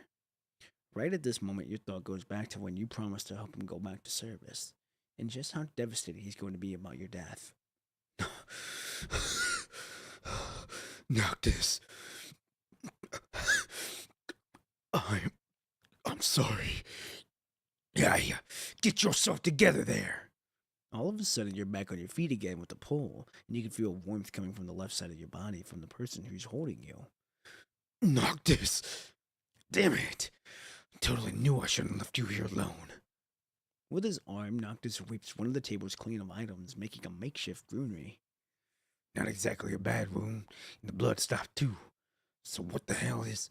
Noctis' pupils suddenly dilate as it hits him that the real issue is in the wound itself. Here's that thing again. Did you get poisoned by him? Yes. Nigel's alive. What in the world? There's no antidote to that damn thing. Gnashing his teeth in absolute cluelessness, Noctis wishes he could travel back in time now and ask Vera to give him a crash course on first aid. Wait, no. We need to get to Babylonia. Yes, I'm sure they'll know what to do with you. They'll probably try to get me, but I'm sure they ain't going to leave you to die. This is the first time you see Noctis panic over trying to save a dying person. Listen. Noctis. Yes, I'm all ears. The mayor. You need to go and save him. Are you out of your mind? You really think I'm just gonna leave you here when you... New Oakley is gonna be in deep trouble if they get him. For God's sake, just worry about yourself already. We haven't been here long. And the residents are out of this town too, just like everyone else. You pass Noctis the terminal you just used to send Max the warning message. This figure will help you remain in touch with them. We need to get this town safe from everyone. You understand full well that at this moment, you're not a commandant, but that doesn't mean you should just sit around when you need to take matters into your own hands.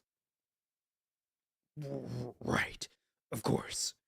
But you gotta promise me that you aren't gonna die until I'm back. Wait, no.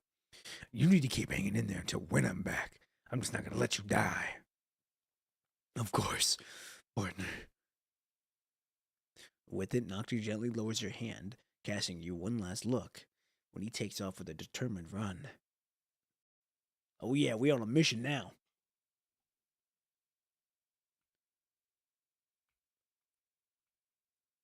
Oh, are they fighting?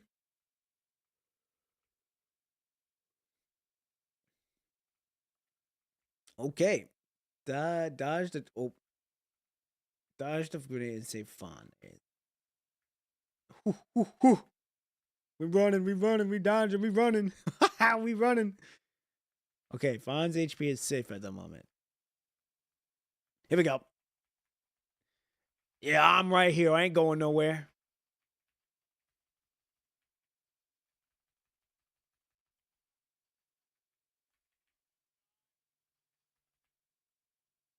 Okay.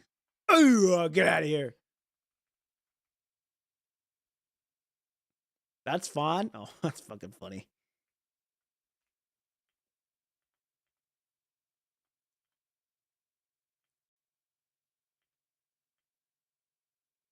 All right, let's go. I have confirmed location. Oh, nice. We're still here. Start them all. Don't let they. Okay. Attack route simulation. Comment. There are 3 routes in the comment. Oh, wait. Try to stay low and limit the comments first. Okay. Displaying battle simulation.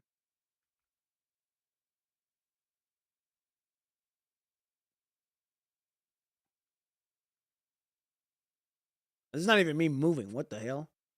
Oh! You don't just crouch down and don't let them get close to enemies. Don't let them get close to the enemies. Try to kill them from behind. Okay. Where they at?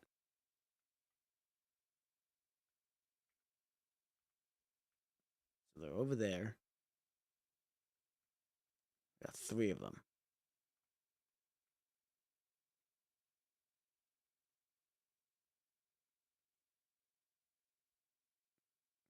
I sure hope I'm able to hit them. Oh, damn! Right there. Son of a bitch. Oh, well. It's fine. Bop! Ooh!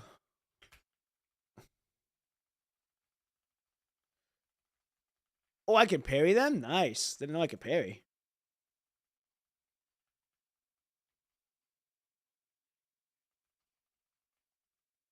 Come on.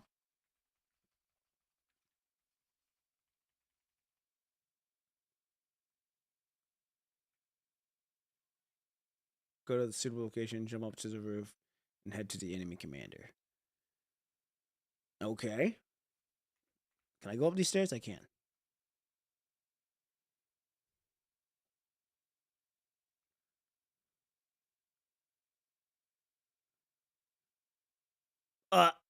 Okay.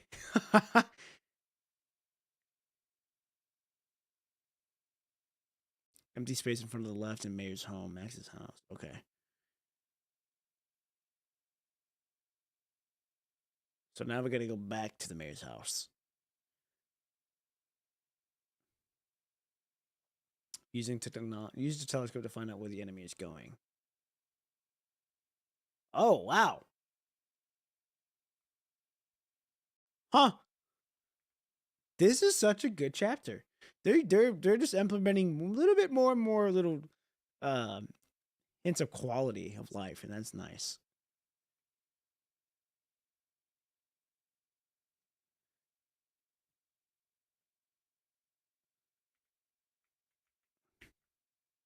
Hide away, wait for the enemy. Okay.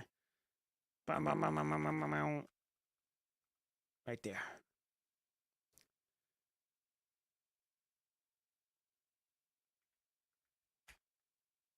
That's fucking wild. Why am I not attacking? What the fuck? There we go. Oof. So we got a rogue assassin, extreme. Good to know. Bop! Get out of here.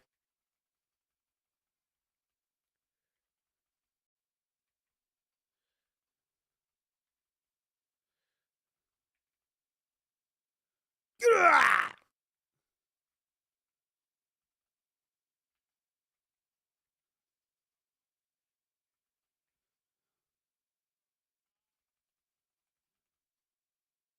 Oh, I can't see. We're stuck. Either way, you're going down.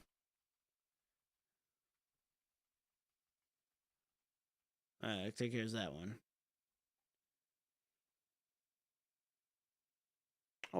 Oh, that's not fun. Attained a new Oakley town of metal legend.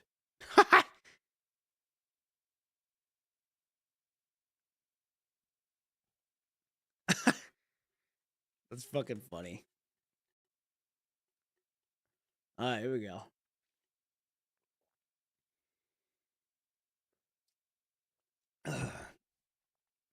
Max, standing in the sea of gold, is the love of Max's life.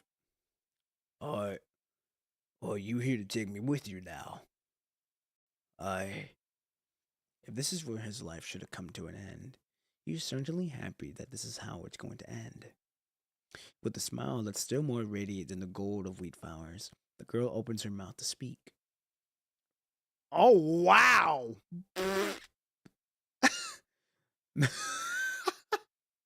Max isn't quite sure what just happened, but he thinks he just saw Oakley, whom he's seen countless times in his dream, flip the bird at him. Oakley, why are you? Get yourself together already. Remember what I said? Death takes everything away from you, and I'm nothing but part of your dream. Right. Oakley is dead, and she's not coming back. But look at you. You're still alive, no? Oakley puts her hand over Max's chest. She can feel his heartbeat. Well, I suppose I sure hope I don't fall. I sure hope I didn't fall with a wimp. Ha! Hey, Anakin! What's going on, man? Hey, I'm doing good. I was just telling people here that this is probably one of my favorite chapters in the Floating Record series, just because of what they're doing with the story and everything. By the way, I don't think. Oh my god, I'm not screen sharing. Wow, that's funny. That's tough. That's funny. Damn. My fucking. I'll have to fuck with my stream deck. My stream deck's not wanting to work for some reason. Then. Well, Erica, thank you for calling that out. Otherwise, we would have been completing the story as just getting at the camera my entire time. That's fucking wild. No, but we're good. We're I think we're a little over halfway now on the Floating Record. And I was just saying that this is probably one of my favorite Floating Record chapters so far. Just with how the story's going and everything. I was hearing you talk and was confused. Yeah, I should have looked. I should have looked. But yeah, this is a great story so far. Great story. Yeah, I was gonna say easily top 4. Easily top 4. Now I haven't read the other Floating Records, so I don't know how good those are. But just basing off this one alone, this one kind of sets the bar for what I think is gonna happen for the other Floating Records down the road. And the fact that they're English dub now, the cutscenes of some of the English dub now is so nice. It is so nice. But it looks like the story is going to be setting up to have Nigel and Noctis fight one last time, which would be very interesting to see how that's going to go out and what they're going to do there. So I'm excited. I'm hoping we can get to it today. If not, get very close to it, so that way on Tuesday we can just finish it off and then go straight into the main story. Well, yeah, man. Hope you're having a good day. Like I said, my day's going great. Started the morning off strong. What do I currently know about Nigel? So far, we know what I know, at least from the story, is that he's missing an arm now. He's blind in the left eye. I don't know if he's completely blind, but I know he's blind. He stabbed us in the arm, so we're kind of fighting for our life right now for the poison not hitting us. And he told us to send Noctis our way. We know that those two used to work together in Purifying Force. It was him, Ballard, and Nigel all together. But then Nigel turned on Ballard from like the higher ups. And Noctis lost an arm because of Nigel. And those two fought. And that's about it, really. Yeah, we already met him, and he came into the bar nonchalantly, and next thing you know, he just stabbed us or hit us with something. I don't know what, but that's where we're at. That's what I know so much about Nigel. Oh yeah, yeah. Once he got Damon and Damon was dead, I'm like, oh shit. And when Noctis was like, he's still alive, I'm like, oh, he is alive. Which is crazy. I was just talking to Carefree Dot about it. Not a single one of them died, and I was just saying it's plot armor because they were needed for this specific story. That's why they didn't die. But yeah, that's what we know. That's what I know about him so far. I'm sure we'll know a little bit more once we get closer to the end of Noctis and Nigel meeting again. So it'll be interesting to see what's gonna unfold on that. But let's get started again. When Max reaches out for her hand, he feels nothing but his own heartbeat. Get going already. Your son and those young people are still fighting. You're right. Guess it isn't time for our paths to cross again just yet. Well, I'm afraid that's what's gonna happen soon if you don't quit smoking. Max got a good woman. Max nods at Oakley with a smile. Then he turns around with his back facing the sea of wheat fields. Yes, plot armor, but trust me, it's not gonna be the last time you hear about Nigel. Oh, okay, I'll see in a future chapter. I have to say, I'm sure Nigel has played a significant part towards something. Because there ain't no way he just jump off a cliff and live. Part of me thinks he's an ascendant or an agent, but I'm not entirely sure. All right, because there's no one else that can control the mammoth elephants here, and in the town without there actually being an ascendant or transcendent. So someone or something is controlling them, and I have a feeling it's Nigel. When you do chapters in this game, ever do random stuff without getting full lore? Yeah, I was just saying, we don't get the full picture of anything. Like, we get bits and pieces that they leave crumbs for us to figure out, but we don't really get the full piece of the bread until we actually see their either debut chapter or something along the lines with a chapter that doesn't take effect till later down the road. Like the Nami's chapter, for example. I think it was you that said that when I got done with the last bow, like that chapter wasn't even done yet. It was still going on. So I think that's what it was. So like that chapter was like a while ago. So, alright. Nanami's a mystery right now. Okay. I was gonna say, right now where I'm currently at, all I know is that she's still gathering her friends and just kind of roaming around the world. Well, I suppose I'll stick around just a while longer to help them out then. Oakley stops talking, only silently leaning on Max's back, a figure gradually fading away. Damn, that's a tough scene. As his eyes fly open, Max coughs out the blood foam from his throat. Hey, are you with me? We know some more stuff, but it's still coated in mystery. Oh, even where you're at? Damn. Oh, that's interesting. That it's still mystery, technically. Even where you guys are at. That's interesting. Makes me excited, though, for what's going to happen. Jesus, keep it down, will ya? I'm hurt on the shoulder, not the ear. Max can hear hurried footsteps as Fawn dashes this way, having noticed that his father has regained consciousness. Dad! Fawn drops the pistol to hold Max's hand. This is probably the first time Fawn has close to Max since Oakley's past. Unable to get himself in edgewise, Noctis shows a weary smile, knowing that Max will be fine. Son.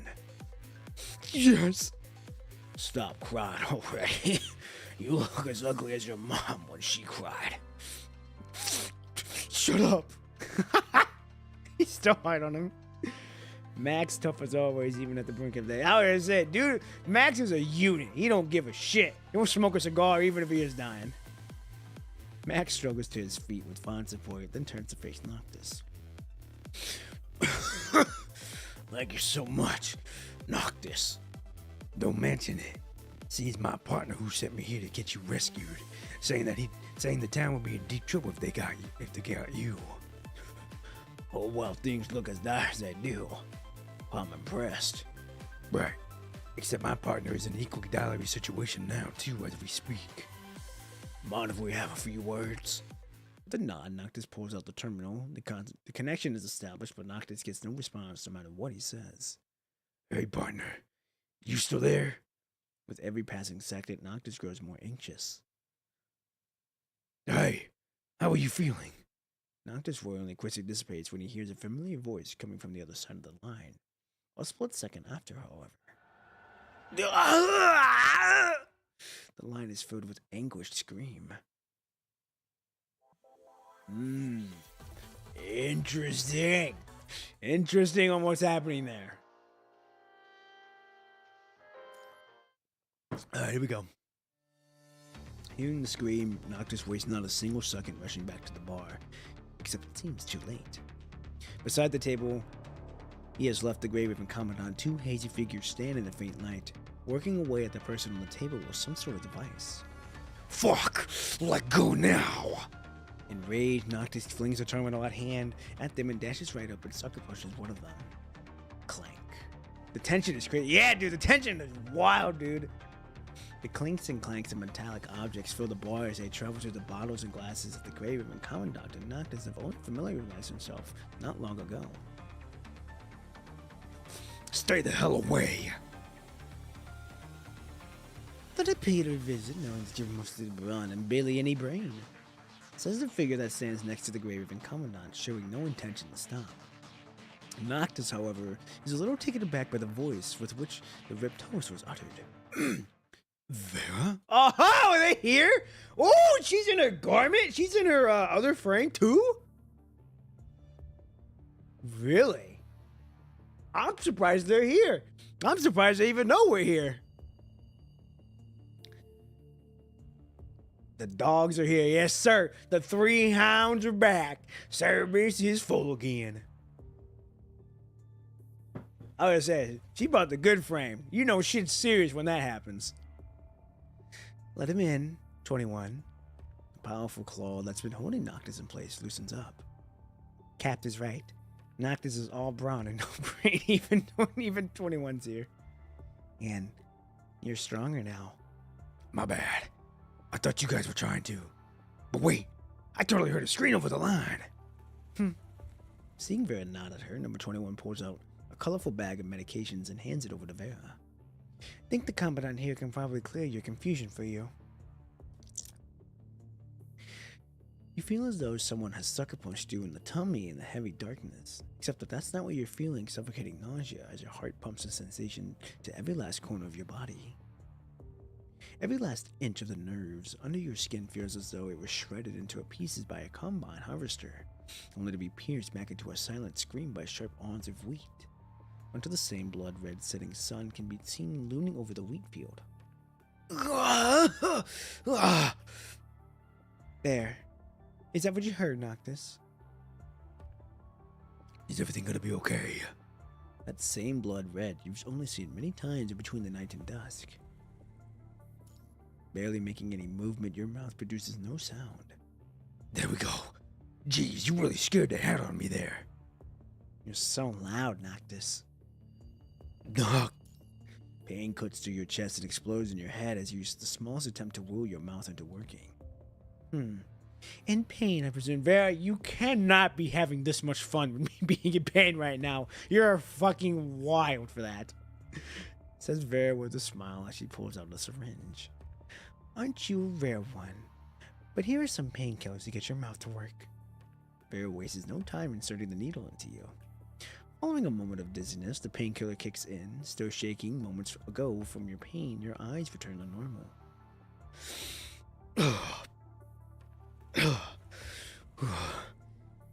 Thank you, Vera. We'll keep that on the running tab of everything you owe me. Okay. So what's going on? What are you two doing here? All I know is that you asked me to go and save the mayor and Fawn, partner. And they are both safe now, by the way. My bad, Noctis. Vera reached me before my connection went dead. All the vitals are off the chart, especially for the heart. What's going on? Nigel did this. Damn. Fuck.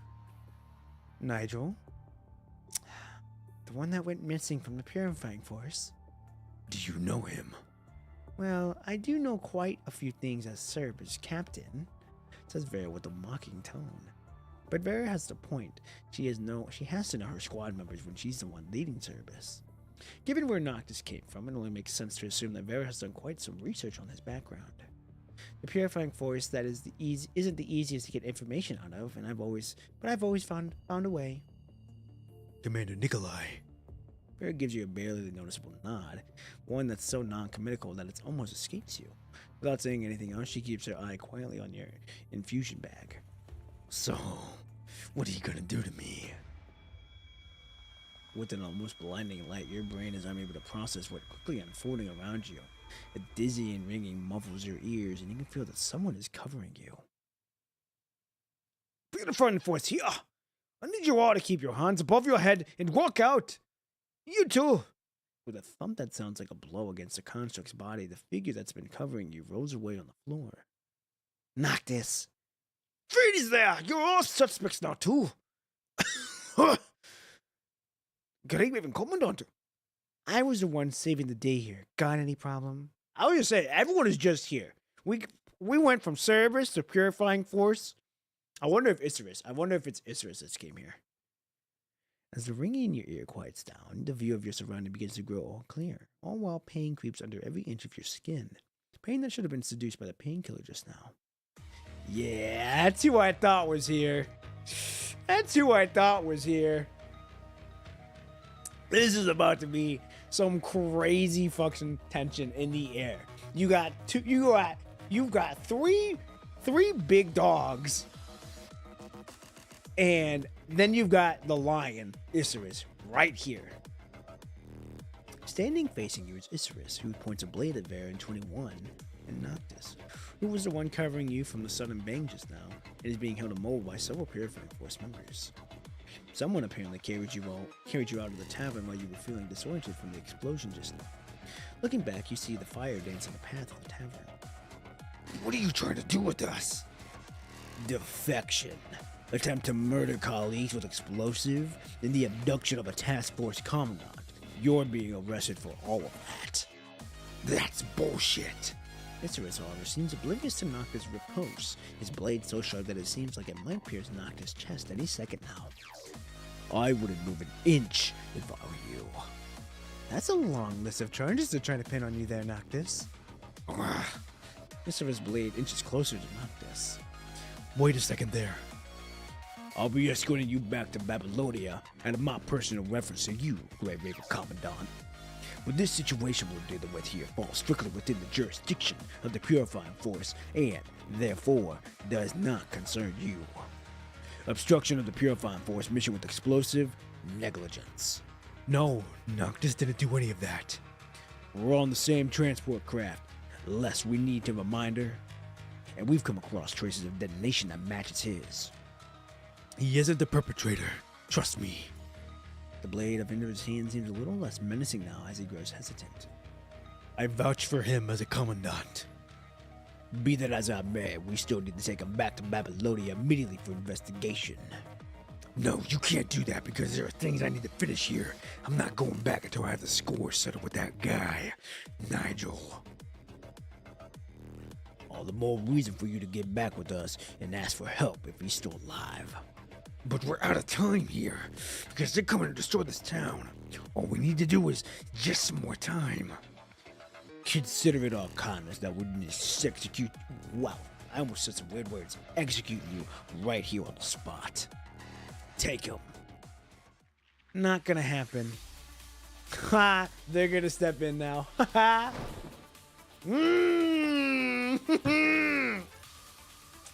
Hell yeah!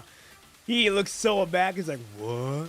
And I like how they're covering my face. That's nice. Nice touch.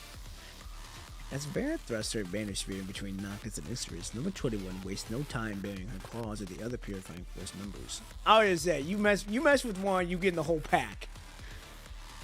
Hey, what are you? Hey, you look as dumbfounded as some silly dog there. Noctis is Cerberus' Noctis. Only 21 and Cap can be mean to him. What's wrong with the two of you? This is my business here. I'm the one that caused all this mess, and it got nothing to do with you two. But it's got to do with Cerberus now. Here's a friendly reminder for you. Dead or not, you're a member of Cerberus. Keep that in mind. Just because you've spent a few happy days at the Purifying Force doesn't mean you can't forget that. Noctis nods at them, a smile blooming across his face. Cerberus cannot be Cerberus without any of the three. The Cerberus members are all baring their fangs and claws at the people standing in their way now.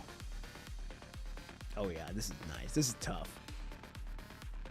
Isurus, on the other hand, points the tip of his blade straight at Vera. The hostility in the air is fast approaching a boiling point. As if any second, Isurus will slash off Vera's head, while 21 will tear into pieces the Purifying Force member who's holding Noctis at gunpoint. In the deadly silence, the next word uttered by anyone holds the power to steer the confrontation one way or the other. Guess we'll leave it be then.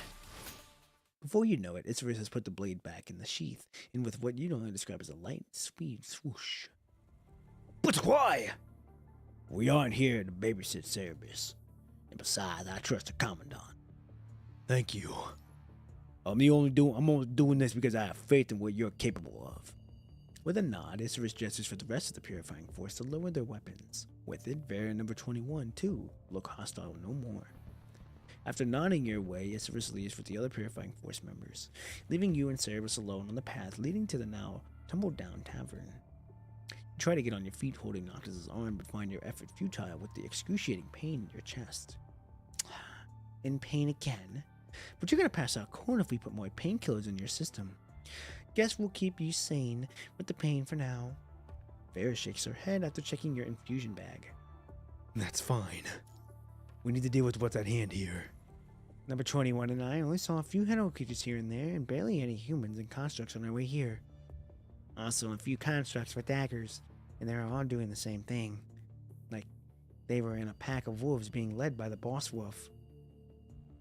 With it, number 21 pulls out a dark dagger and shows it to you. Those people all used to be assassins working for the Purifying Force. They all work for Nigel. No one really knows who they are. That sure sounds like a mess. Well, I'm all ears if you don't mind bringing us up to speed here.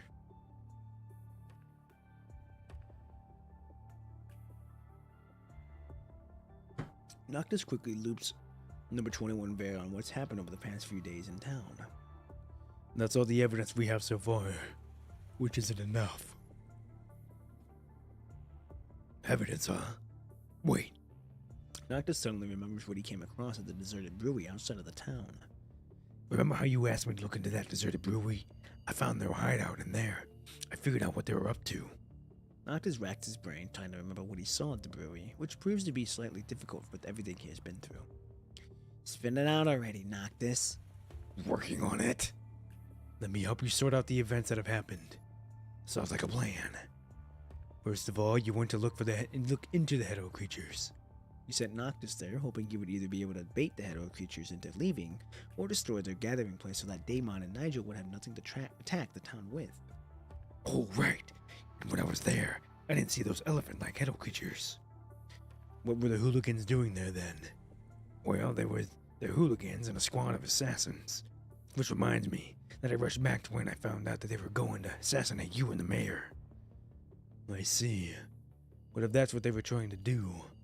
They probably didn't want to leave any of their people at the hideout, and getting rid of you two would have helped them just doing that. Right. But the fact that Noctis didn't see any Hero creatures there can only mean one of two things. Either they have no use for them anymore, or they put them into use already. And if they already put them into use already, the Hero creatures are most likely on their way to town now. And that the attack is only something that they're spearheading, according to what Daemon he said before he died. God only knows what the Forsaken has up its sleeve. We gotta find Nigel to stop all this. Question is, where is he? Right then, your mind goes back to when Nigel was sitting right across from you, in calm but lethal composure. He was too calm that you didn't know how and when he poisoned you. With it, the excruciating pain you felt back then hits you again. Anything we can do about it, Vera? My partner ain't looking great here. Definitely no more painkillers. It's going to kill your partner here rather than the pain itself. One tall and one other short, two figures hang by the wooden door that Icarus has busted through, observing what's happening inside the tavern. Van, Max? Hey, glad to see you all here. Are you all doing okay? Oh, holding up just fine. That's an understatement right there. Gosh, Vera, stop scaring the hell out of the Commandant here. Noctis sizes up Max and Fan, who are walking flammably. With spots of blood here and there, Max seems no need of treatment. Seems like you're hurt. Nothing bad enough to kill me, though. But you sure look horrible there. We should talk about what we need to do next here instead. Bear probably wasn't joking just now, but you managed to put on a smile at Max and Fan all the same. Because you want to get to the bottom of it all, and you aren't letting pain stand in your way. Does there happen to be anywhere around the town with huge space? Huge space, you said. Why are you asking that all of a sudden? Since you didn't see any of the headway creatures at the hideout, that only place where they can hide them all without catching people's attention. Right. So I was wondering if there's any warehouse or community square that no one has been keeping an eye on for a while. Well, there is actually. There's a warehouse down by the wheat fields where they're still collecting the wheat. Guess that's what you're talking about? Except no one has volunteered to go and keep an eye on the place these days while the harvest festival lasts. The warehouse by the wheat fields? Van frowns. If you're guessing it right. Does that ring any bell for you, Vaughn? Vaughn seemed disturbed. Damon, once asked me to do this. Vaughn clutches his fist as he keeps his stare on the ground, dust ringing up into the air. He gave me some money and alcohol to buy off the guarding the warehouse. And the warehouse is probably their new gathering place. Suddenly, with a pang of pain, you feel as though a burning blade is piercing your chest. You nearly pass out from the pain. The world around you is quickly going from white to black, or white to black and back to white. Is there really nothing we can do now, Captain? Noctis and number 21 squat down right away to hold your body. Vera starts working away on the terminal hanging by her chest. It's gonna be a handful to deal with. This poison has been attacking your heart. It won't kill you, but it will cause you a lot of pain. And that's the pain that you've been feeling every now and then. I mean, as much as I'd like to look on their face when you're in pain, says Vera with a smirk. Okay, Vera, you can't be doing this. But I don't want you dead. You just wanted to see me in pain. That's it.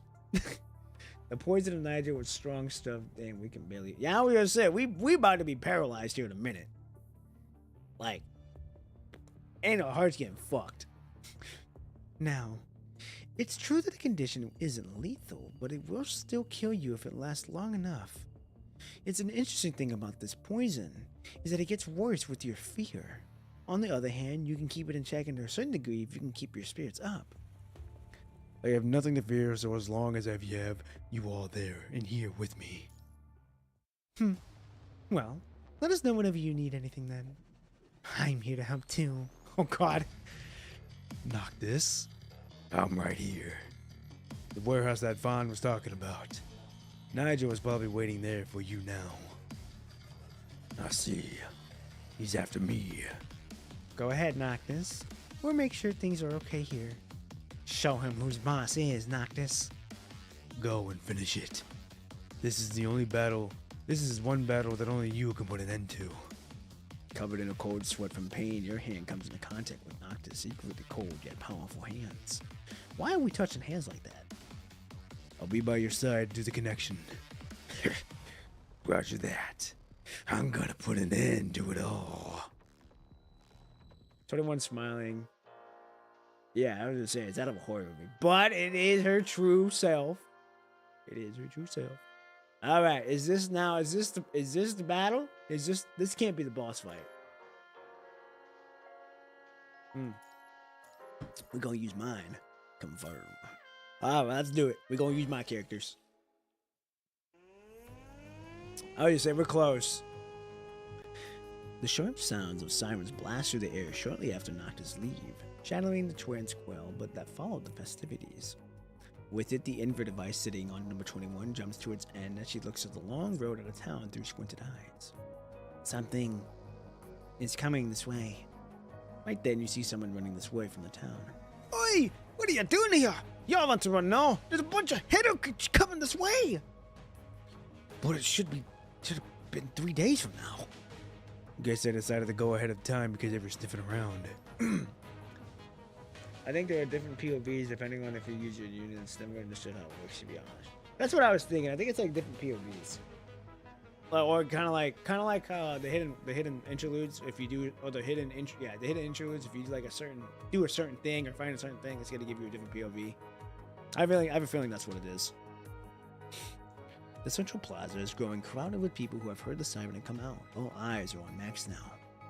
Some of the Hitokis are in town now, and they've been fucking setting places on fire, including the wheat fields. Max shakes its head in resignation, unable to do anything about the influx of Hero creatures and the fires devouring the town. There is only one thing he knows he can do now as the mayor of this town, doing whatever it takes to make sure the people are safe, that is. I'm afraid that New Oakley isn't surviving the atrocity. You're ready to leave. With the Babylonian people Now, Max nods at everyone he lets go a fond shoulder. You all came from different places to this town, and you've been working and living here following the principles of equality and neutrality. You owe this town nothing, and you're under no obligation to fight this inevitable disaster for this town. So leave while you still can. Even when Max said, however, they all burst out laughing. Gee, what are you talking about? Are you drunk from the celebration? I know, right? Fuck, this dude totally thinks we can't fight to save our town. Son, this town is much yours than it's ours. This is where we belong, and this is where we'll be dying too. We might be ruffians, gangsters, or criminals, but we ain't living the only place in this world that's taking us in. Hello, creatures, you said? Just watch me drive them all out. Bah. Guys, looking on with a smile on his face, Max pats Fawn on the shoulder. Well. I see you all got your minds made up then, huh? Guess it's gonna make some good exercise after the festivities. Let's do this! Oh. Unbelievably real. Yep. Unbelievably real. They're all like, hey, let's do it. We enjoying the festival, kicking ass, and taking drinks. With it, the townspeople whip up all sorts of weapons, and the owner of the tavern pulls out his jukebox, making the act. Yeah, dude! Man, the owner of the tavern knows what's up. He's like, shit, we might as well make this fun. Our bartender here will be in charge. Are we okay with that? I mean, this is pretty much the only hope we can have of winning this fight, being the ragtag we are. Well, of course. Whew, just leave it to me. Leave it all to me. All those guys from the Purifying Force, number 21. I need you to go and politely fetch those guys here for me. They damn well need to be a part of this if they want to win. Roger that. Bear turns around, holding you with a gentle grip. She whispers into your ear. Look, I did tell Noctis that the poison isn't lethal, but... I know. You better know it for real. Oh boy. Guys, they're coming! Alright, here we go. We all know that this shit is very lethal. It's gonna kill us. Here we go.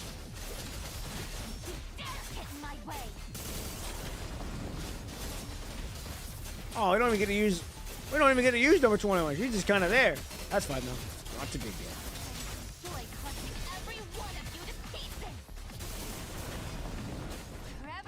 Ah, get out of here.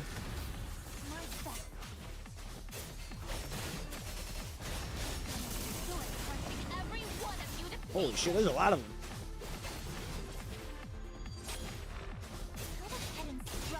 Oh yeah, I'm right here. I see you.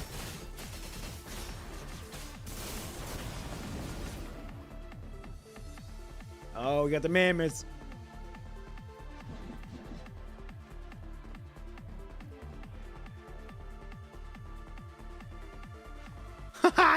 They're running so slow. That man was. Oh.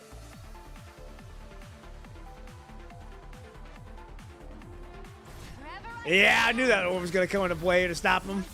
Alright, here we go. And then I need my 3 pigs. Oh, I'll take that. 2, 1.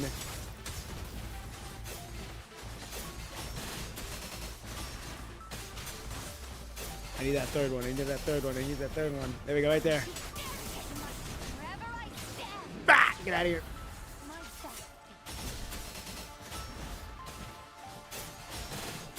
Damn, this seems a little tough. Give me 4. 6. 4 again. 1. There we go.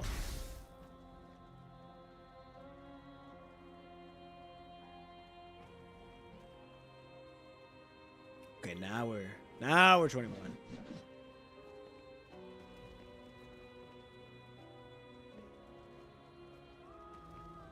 Can I not? There we go. Limbs are damaged, require replacements, I to fight them. Okay, well at least he's not dead. Severe critical vertebrae fracture, brain injury, and chest injury. Oh, this mine's no, he's dead. Oh.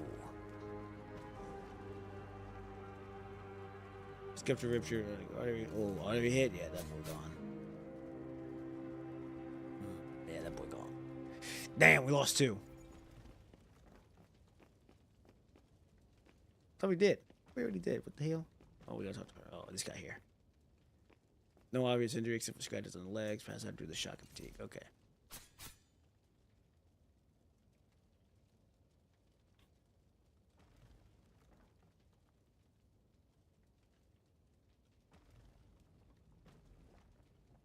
The moment I stepped out of town, they started chasing me. Unfortunately, we're here. Only have, okay. So there's 2 more coming, I think.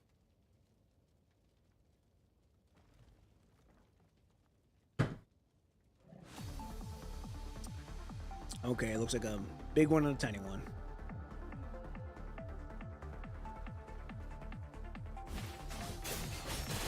Holy shit, that's a tall one. I was not expecting that one to be that big.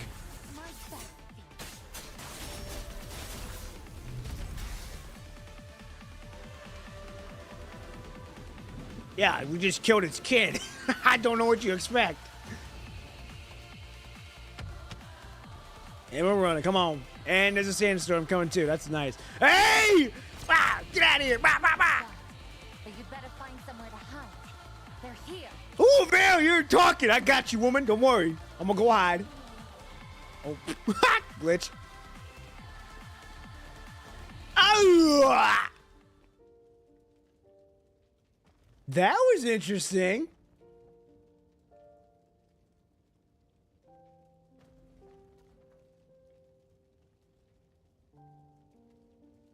Vera.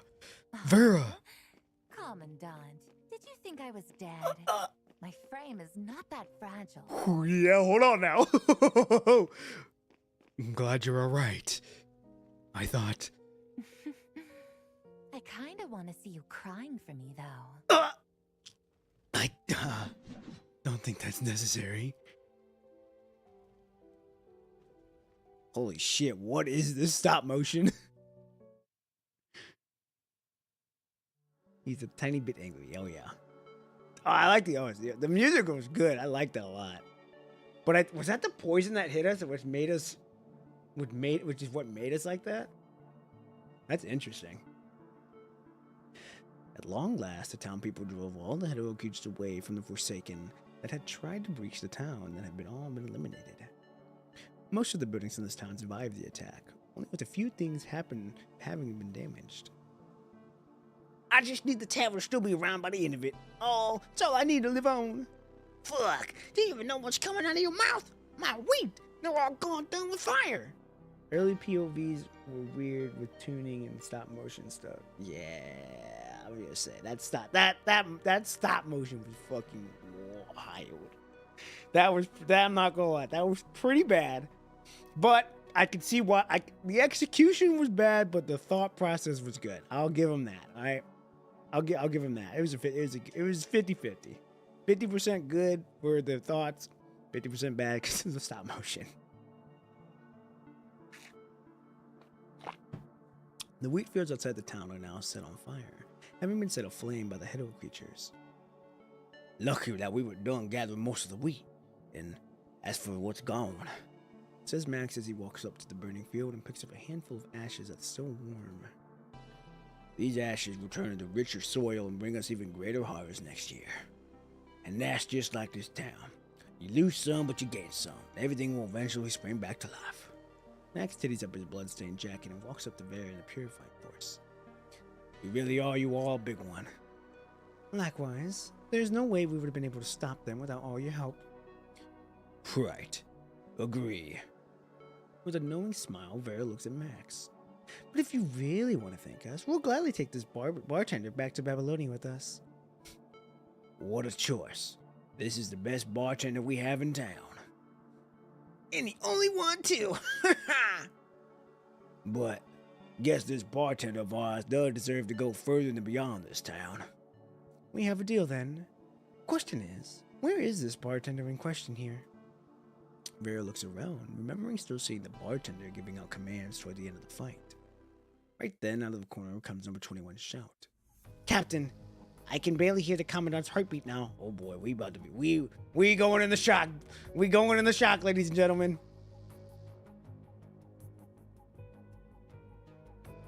Out of my way now. I can't speak. Vera makes her way through the crowd in a panic. She has no choice but to go ahead with an examination on the tavern for what a proper medical environment. You got to save the good soul, Missy. Yes, you gotta save this good soul. I mean, it's not like I know if it's done or anything. Fuck. Jesus, get out of these people. Get these people out of here for real already. Isserus. Isra doesn't like the idea of taking an order from Vera, but does the bidding anyway from a moment's hesitation and kicks all the looky loots out of the tavern with the other Purifying Force members. Captain, what's gonna happen to the Commandant? That Nigel was one hell of a man. This is worse than I thought. Grey Raven Commandant, can you still hear me? You manage to keep yourself awake but can't say a word. The world around you is starting to grow blurry, to the point that you can barely make out Vera's words anymore. He's connected with Noctis, and when Noctis feels despair, it rubs off on the Grey Raven Commandant here, which speeds up the spread of the poison. Oh. Just what's up with that idiot? What did you say? Trying to pick up your words, number 21 straightens her info device.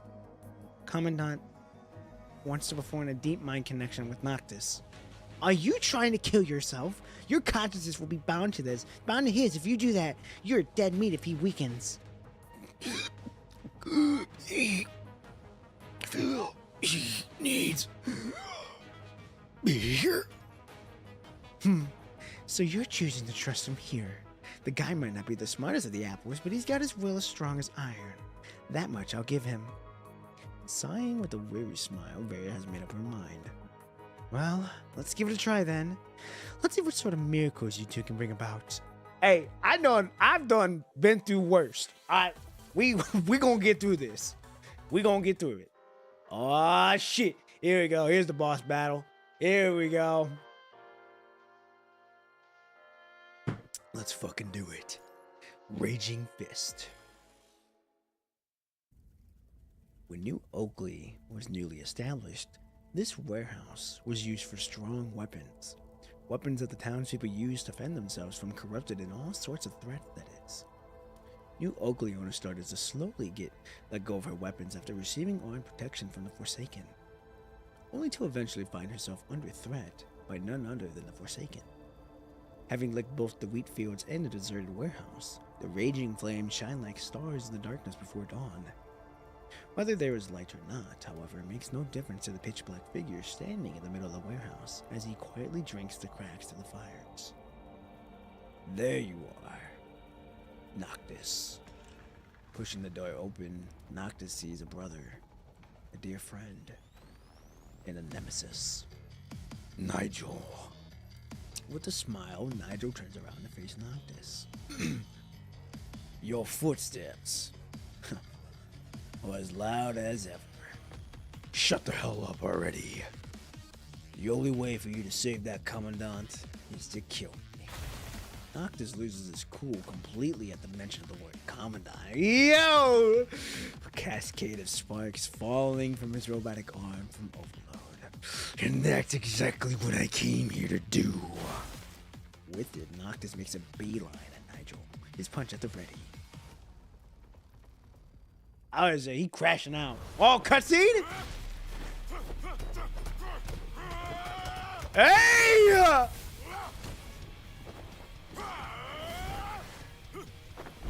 Ooh, that was a nasty kick. Damn! Dude, the core grab go crazy!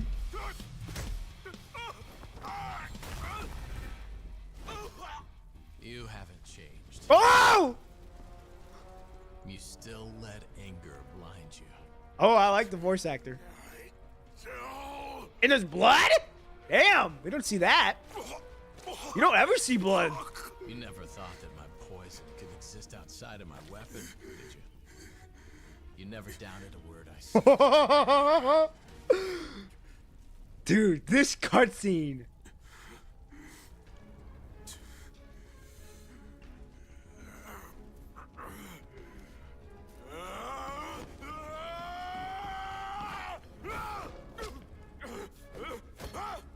Hey!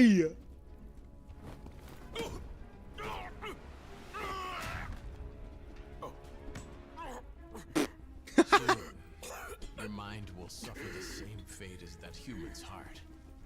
Critical failure. Damn! Come on now. You gotta get your ass up, Noctis.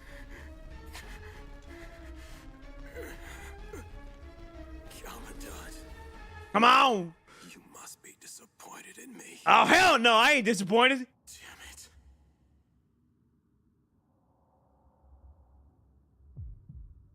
Ah, here we go. Here we are. You getting angry for me? Oh yeah. Noctis, you must get up.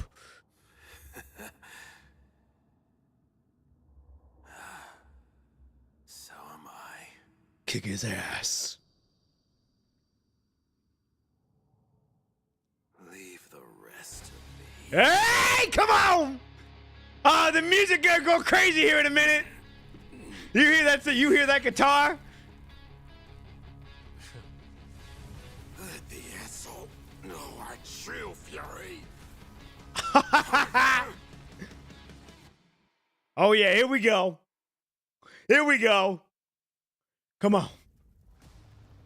Oh, I thought we were fighting. What the fuck? They don't blue ball me. They don't blue ball me. Who gonna carry the boats? Who gonna carry the boats and the logs? They don't know me, son. They don't know me.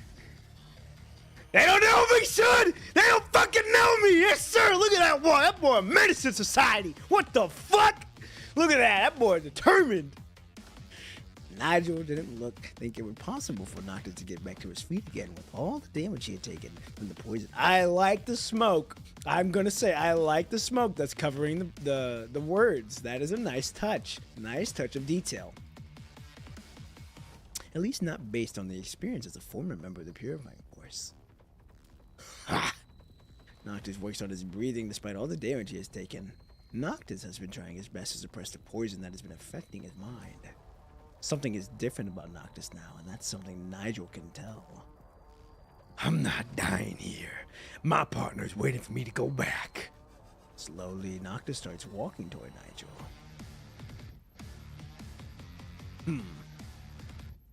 In a got? That's no longer chaotic and loud, but calm, resolute, and powerful. Through the eyes he no longer has, Noctis can see to visualize the flames burning hot in the air that extend from Noctis' iron will to defeat him. Nigel shows a rare smile. He always thought that he had known his dear friend inside out, but it seems now he is in for a big surprise. I was gonna say, you got two heavy hitters getting ready to go at it. Noctis. For all these years, Nigel has never given a single battle his all. And this has helped him get by the purified force, letting people's guard down, poisoning them, and eventually killing them in the way they've never seen anyone killed. These are exactly what he's done to Noctis. At this very moment, however, Nigel knows that this is one fight he has to give his all for. Or else this is gonna cost me my life. Stepping in front of Nigel, Noctis raises both his hands, his eyes reflecting the burning fires. I know exactly what I'm doing now, and what that means. Taking a deep breath, Noctis shows the same big smile he always does. And that is my partner, and I will beat you up with all we have. Oh yeah, now we fighting. We get into the good shit now. Let's do it. Let's do it, Noctis. I got you. And we got another cutscene too. Man, we eating good today.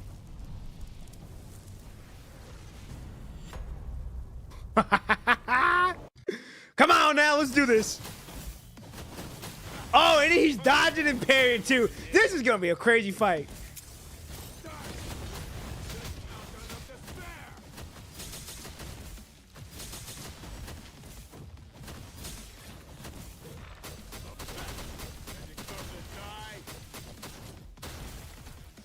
Right there. He parries. That's what I thought. I noticed it from the last battle too. Oh shit! Hey! Kill me!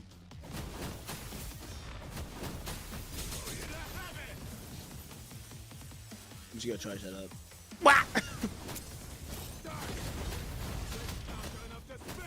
6, 7.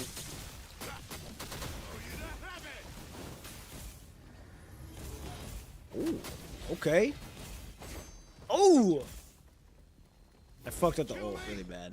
That's right.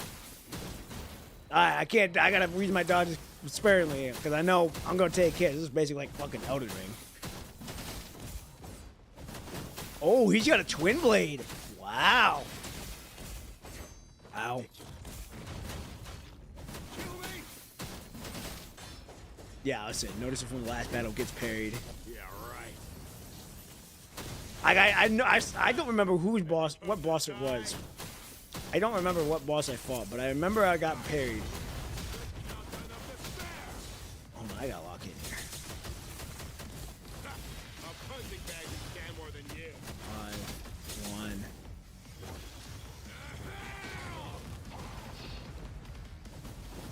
I don't remember what boss it was I was fighting.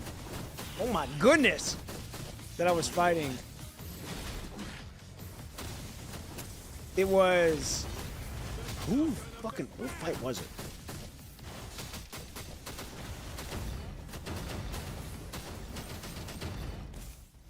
Dude, the sound effects are nice.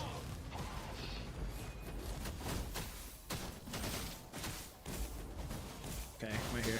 I'm right here. I'm right there. I know your moves now. I know your moves now. Fool me once, shame on you. Fool me twice, shame on me.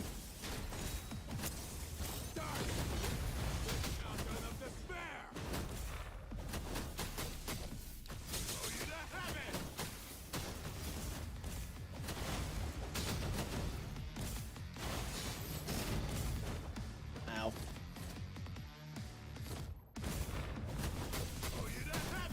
Damn, he's got a lot of health. Either that or I'm not doing shit.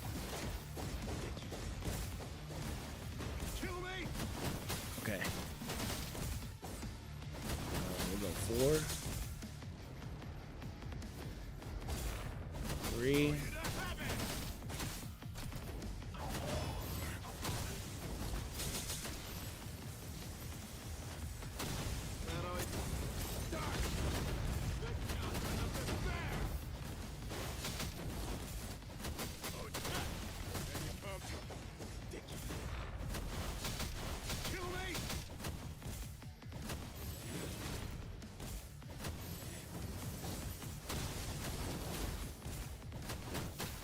Come on.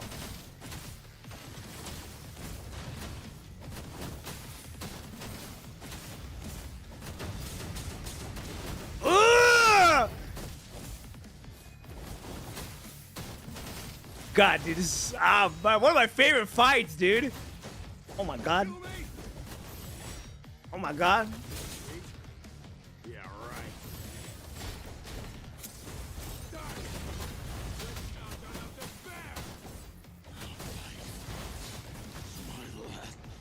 God, I had to die twice, but it's fine. Hey! Come at me. Ugh!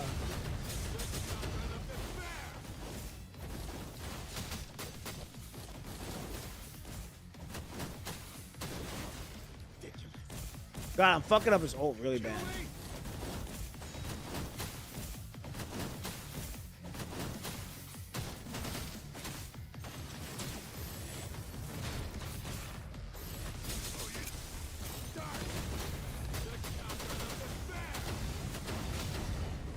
Ooh! What a pose! What a pose! Over already? I was just giving you one shot. That's a sick pose. Dude, I'm not gonna lie, I was fucking locked on that. I was not talking for a minute. I was honed in. I'm not gonna lie, I was locked on that shit. He was blind beating the fuck out of us, but simply built different. Yep. Nigel. Hey, without holding back, Noctis lands a punch squarely on Nigel, sending flashes of lightning through his body. The punch sends Nigel flying. After giving the last punch his all, Noctis collapsed into the kneel onto the ground. Nigel finds himself unable to get back up to his feet from the excessive damage his frame has taken. Spewing poison, his right arm has become a goner from the punch, too, no longer able to manipulate magnetic objects. Nigel struggles for breath, a naturally occurring behavior that has persisted from his days as a former human, despite the fact that a construct doesn't need to breathe. At the same time, Noctis can feel the poison in him has worn away and that his connection with his partner consciousness has become stable. This is what I'm talking about. Nigel's cloudy eyes closed. Noctis has won the fight, one where Nigel himself has given his all and fought in all ways he knows. Noctis has visualized fights where he has defeated Nigel more than he cares to admit, and yet with Nigel lying defeated in front of him now, Noctis seems to have difficulty wrapping his head around what has happened.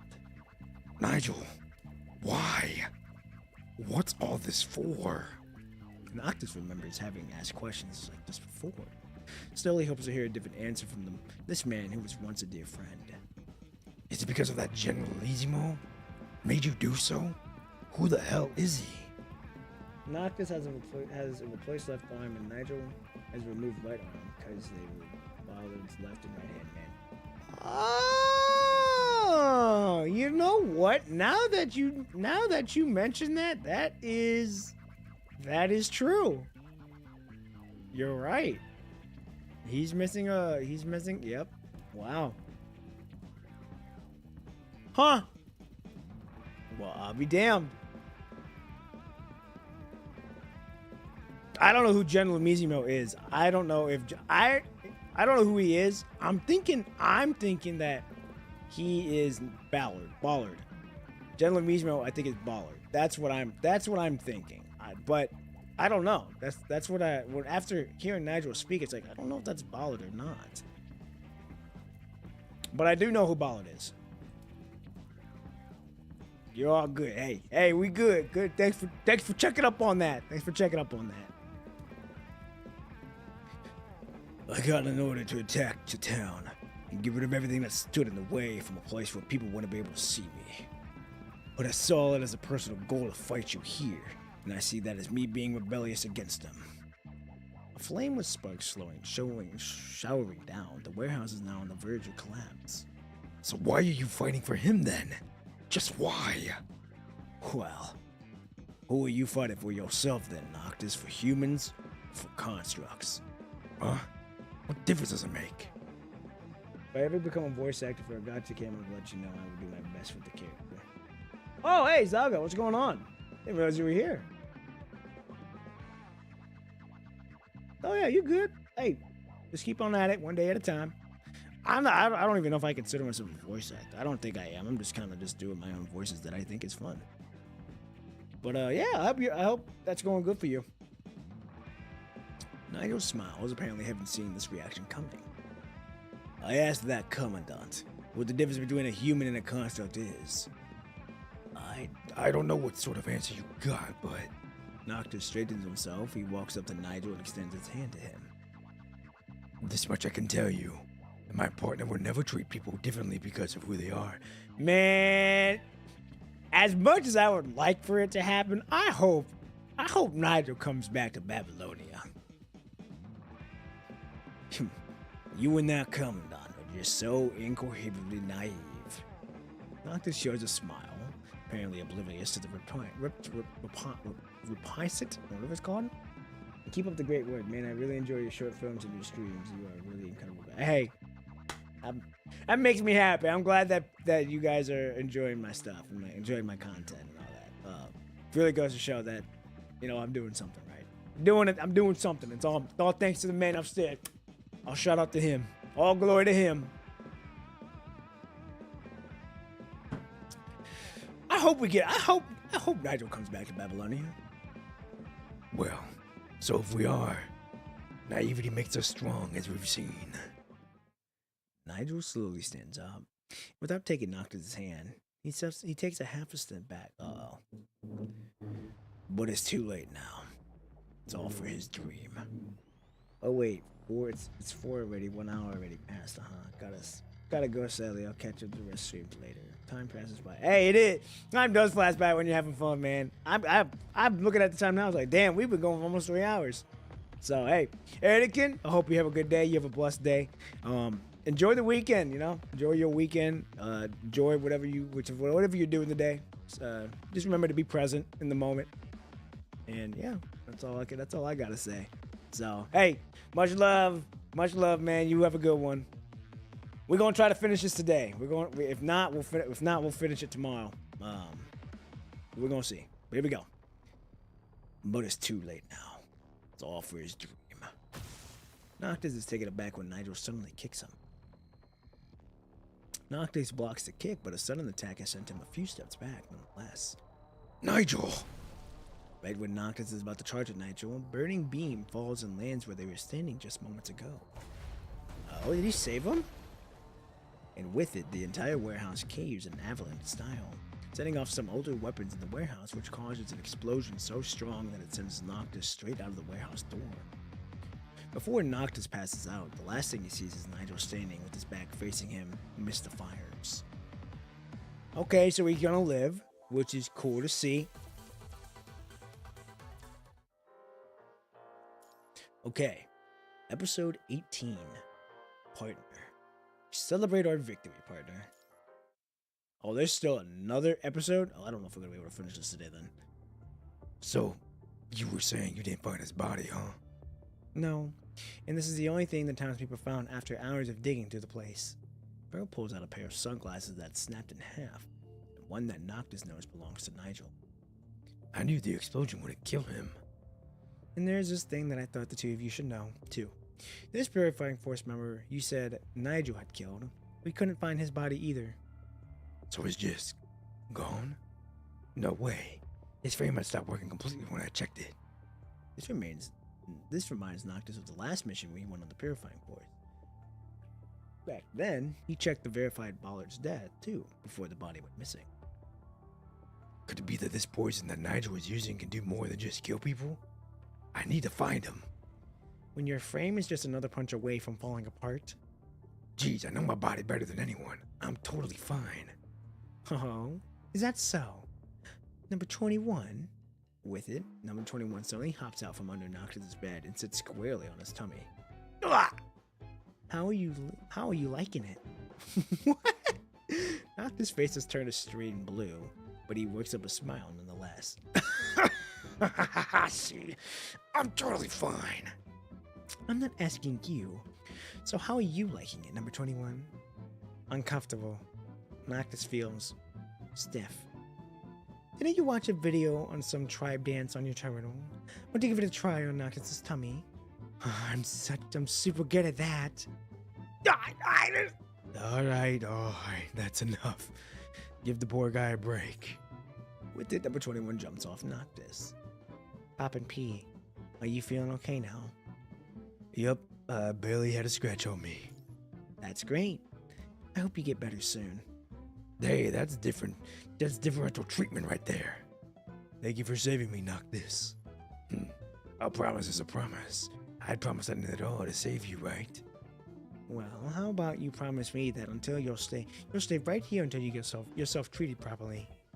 Beryl whips out a syringe of nano-restrictive substance and sticks it right in one of Noctis's wounds. Hey, easy there. Guess I'll have no choice but to ask Nikolai to send a new kid to join us if you fight again in your current condition. What are you?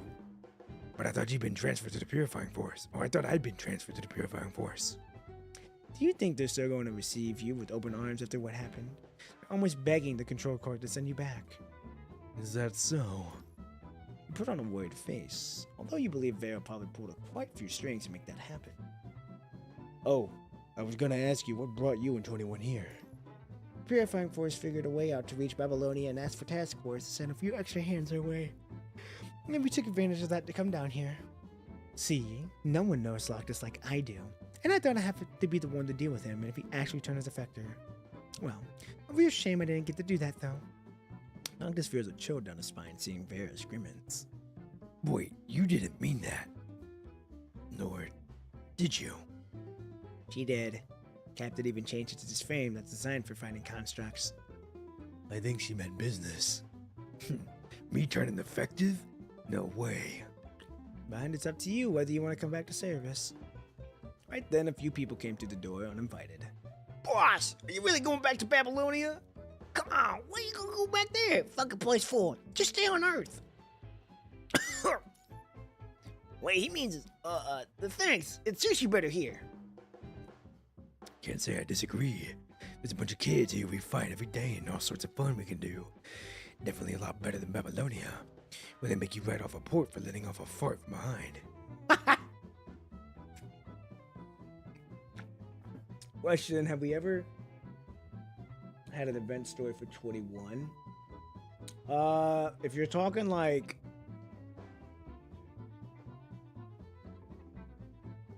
What do you mean by event story? Kind of like the event stories going on right now for Ishmael and all them?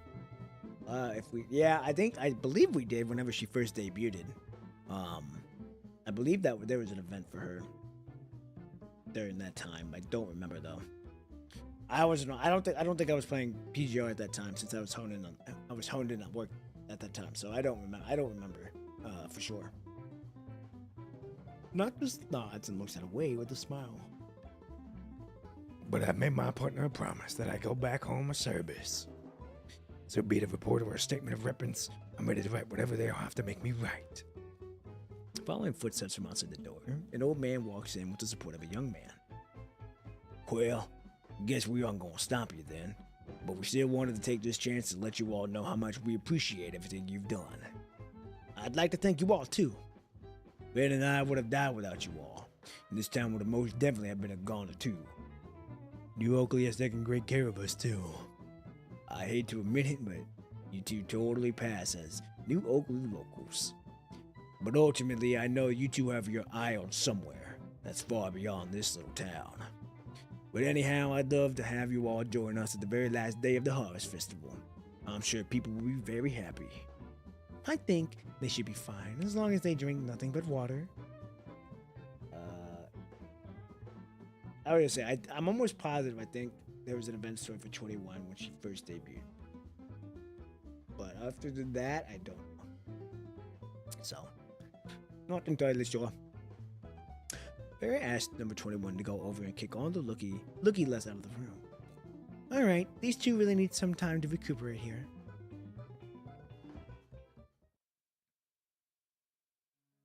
With everyone gone, Noctis struggles to straighten himself to the bed.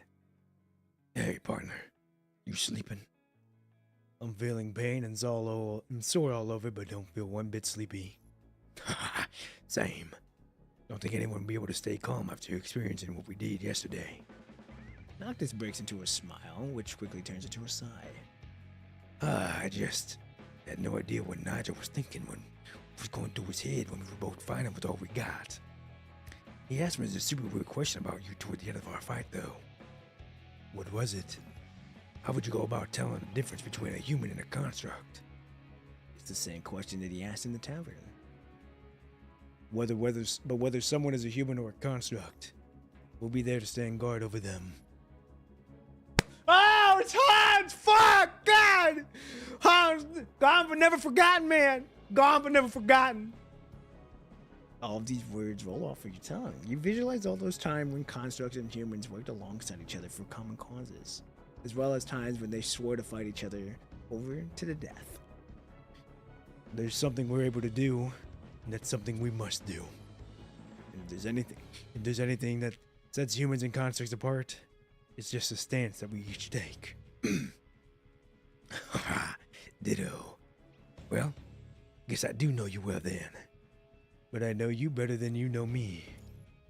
Look, I've seen you drunk. What? Did I do anything weird when I was drunk? Forget it. Time for a nap now. Hey, come on! This is probably going to keep knocking us up for quite a while longer. That's funny. Are we really going back now? We've got more important missions to deal with ourselves, so we'll just leave Cerebus issues to themselves. We've wasted too much time because we've got everything that happened. Everything we've done will have nothing but... We've been for nothing. We can't find the experiment subject in time. Is she really that important? I wonder what Colonel sees in her. Cerebus nods in agreement that he shoots a solo look back. We don't question the motives behind what we're asked to do. Also, let me make one thing clear. What we're after is a dangerous experiment subject and not just some girl. Letting our guard down is not unlike making ourselves easy targets for her. Cerebus terminal pings with a new notification message. Well, constructs being able to deadlift tanks is a little different, but besides, oh yeah, you know, they can take a punch, they can go through walls, fall from, however high they can. No different though. No different though. After taking a look at it, he turns around and gives the team a nod. We have a unit to support. Target's range of location is narrowed down to the vicinity of Conservation Area 109. Mr. Alfred flaps a gust of wind as a purifying force transport lands by him. Let's get going now. Ooh, boy. Oh, I can't wait for this chapter. This chapter gonna go crazy. Oh, we just finished it too. I thought that was... Oh, okay. Hey, this is gonna be one hell of a chapter. I can't fucking wait for this one. This one gonna go fucking crazy. I can already see it. They done set 2 chapters up. They done set 2 stories up. They set Sands wrapped up for it, and now they set up where's it at? They set up on Chaos on Snarl for that. 3 chapters technically. They said Renaissance Du Fanatique, first one. Then it was Chaos on Snarled. Then it was Sands of Wrath. And now we finally back on it to ever glowing justice.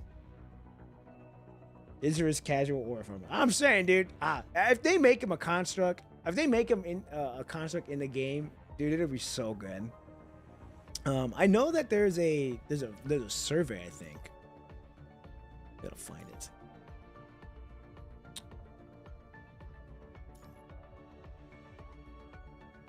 Is this it? I think this is it. I think this is it. Where I heard them on the on my Discord was that they are allowing us to pick 2 characters, one to get a frame, and one to get an updated frame, if I remember right. I think that's what it was. One is to get an updated. One is to get an updated frame, and one is to get a frame. And I know 2 people in my Discord said one voted for Sophia, and one. Thank you, Bianca. Please take time to rest. Don't you worry, I will. That's my suggestion. And it can also be in order if necessary. Don't gotta tell me twice. But I know one put Von Gut and the other one put Kamui, and then the other one she put Sophia and I think Isurus, if I'm not mistaken. I have yet to do mine yet, so I'm gonna have to check through all the characters and see what all we want, who all I'm wanting to get. I don't know for the dudes yet. It's either gonna be Isurus or Von Gogh. It's one of those 2. If we can get one of them 2 and then new for a frame, yo, that'll be going crazy. And then getting an updated frame, I don't know yet. I'm gonna have to look and see. Maybe Rosetta. Rosetta's been needing one for a long time, but I also agree with Sophia. She also is needing one because they kind of just left them people out into the ocean to be gone. I agree with Kamui. Kamui would be a good one. Uh, maybe Bamanata or um or another live alpha would be a little live updated frame would be cool. But yeah, I this game's going in the right direction. I like it so far, and the story is going crazy. I love the story is great. So, but yeah, hey, there's another one in the books, ladies and gentlemen. We are now set up for Tuesday. When we go into Tuesday stream, we going straight to the main story, and I'm very excited to see where that's gonna go. I hope we play a part of it. I have a feeling we will, and yeah, I'm excited for it. So the wedding outfit, yes, I'm excited for the wedding outfit as well. I don't want to get spoiled as much as I would love to pull for it. I don't know if I can just because of the story, just because I'm not at the story yet, and I don't want to get spoiled. Um, Either way, though, it's gonna be a great next patch. I know Selena's coming out too, and I plan to get her. We ain't good right now. Not gonna lie. So, but anyhow, I have yapped long enough. I don't want to keep any more of your guys' time. I thank everyone that has come to check out the stream, has watched the stream. Hey, we are on. We are finally on chapter 25 now.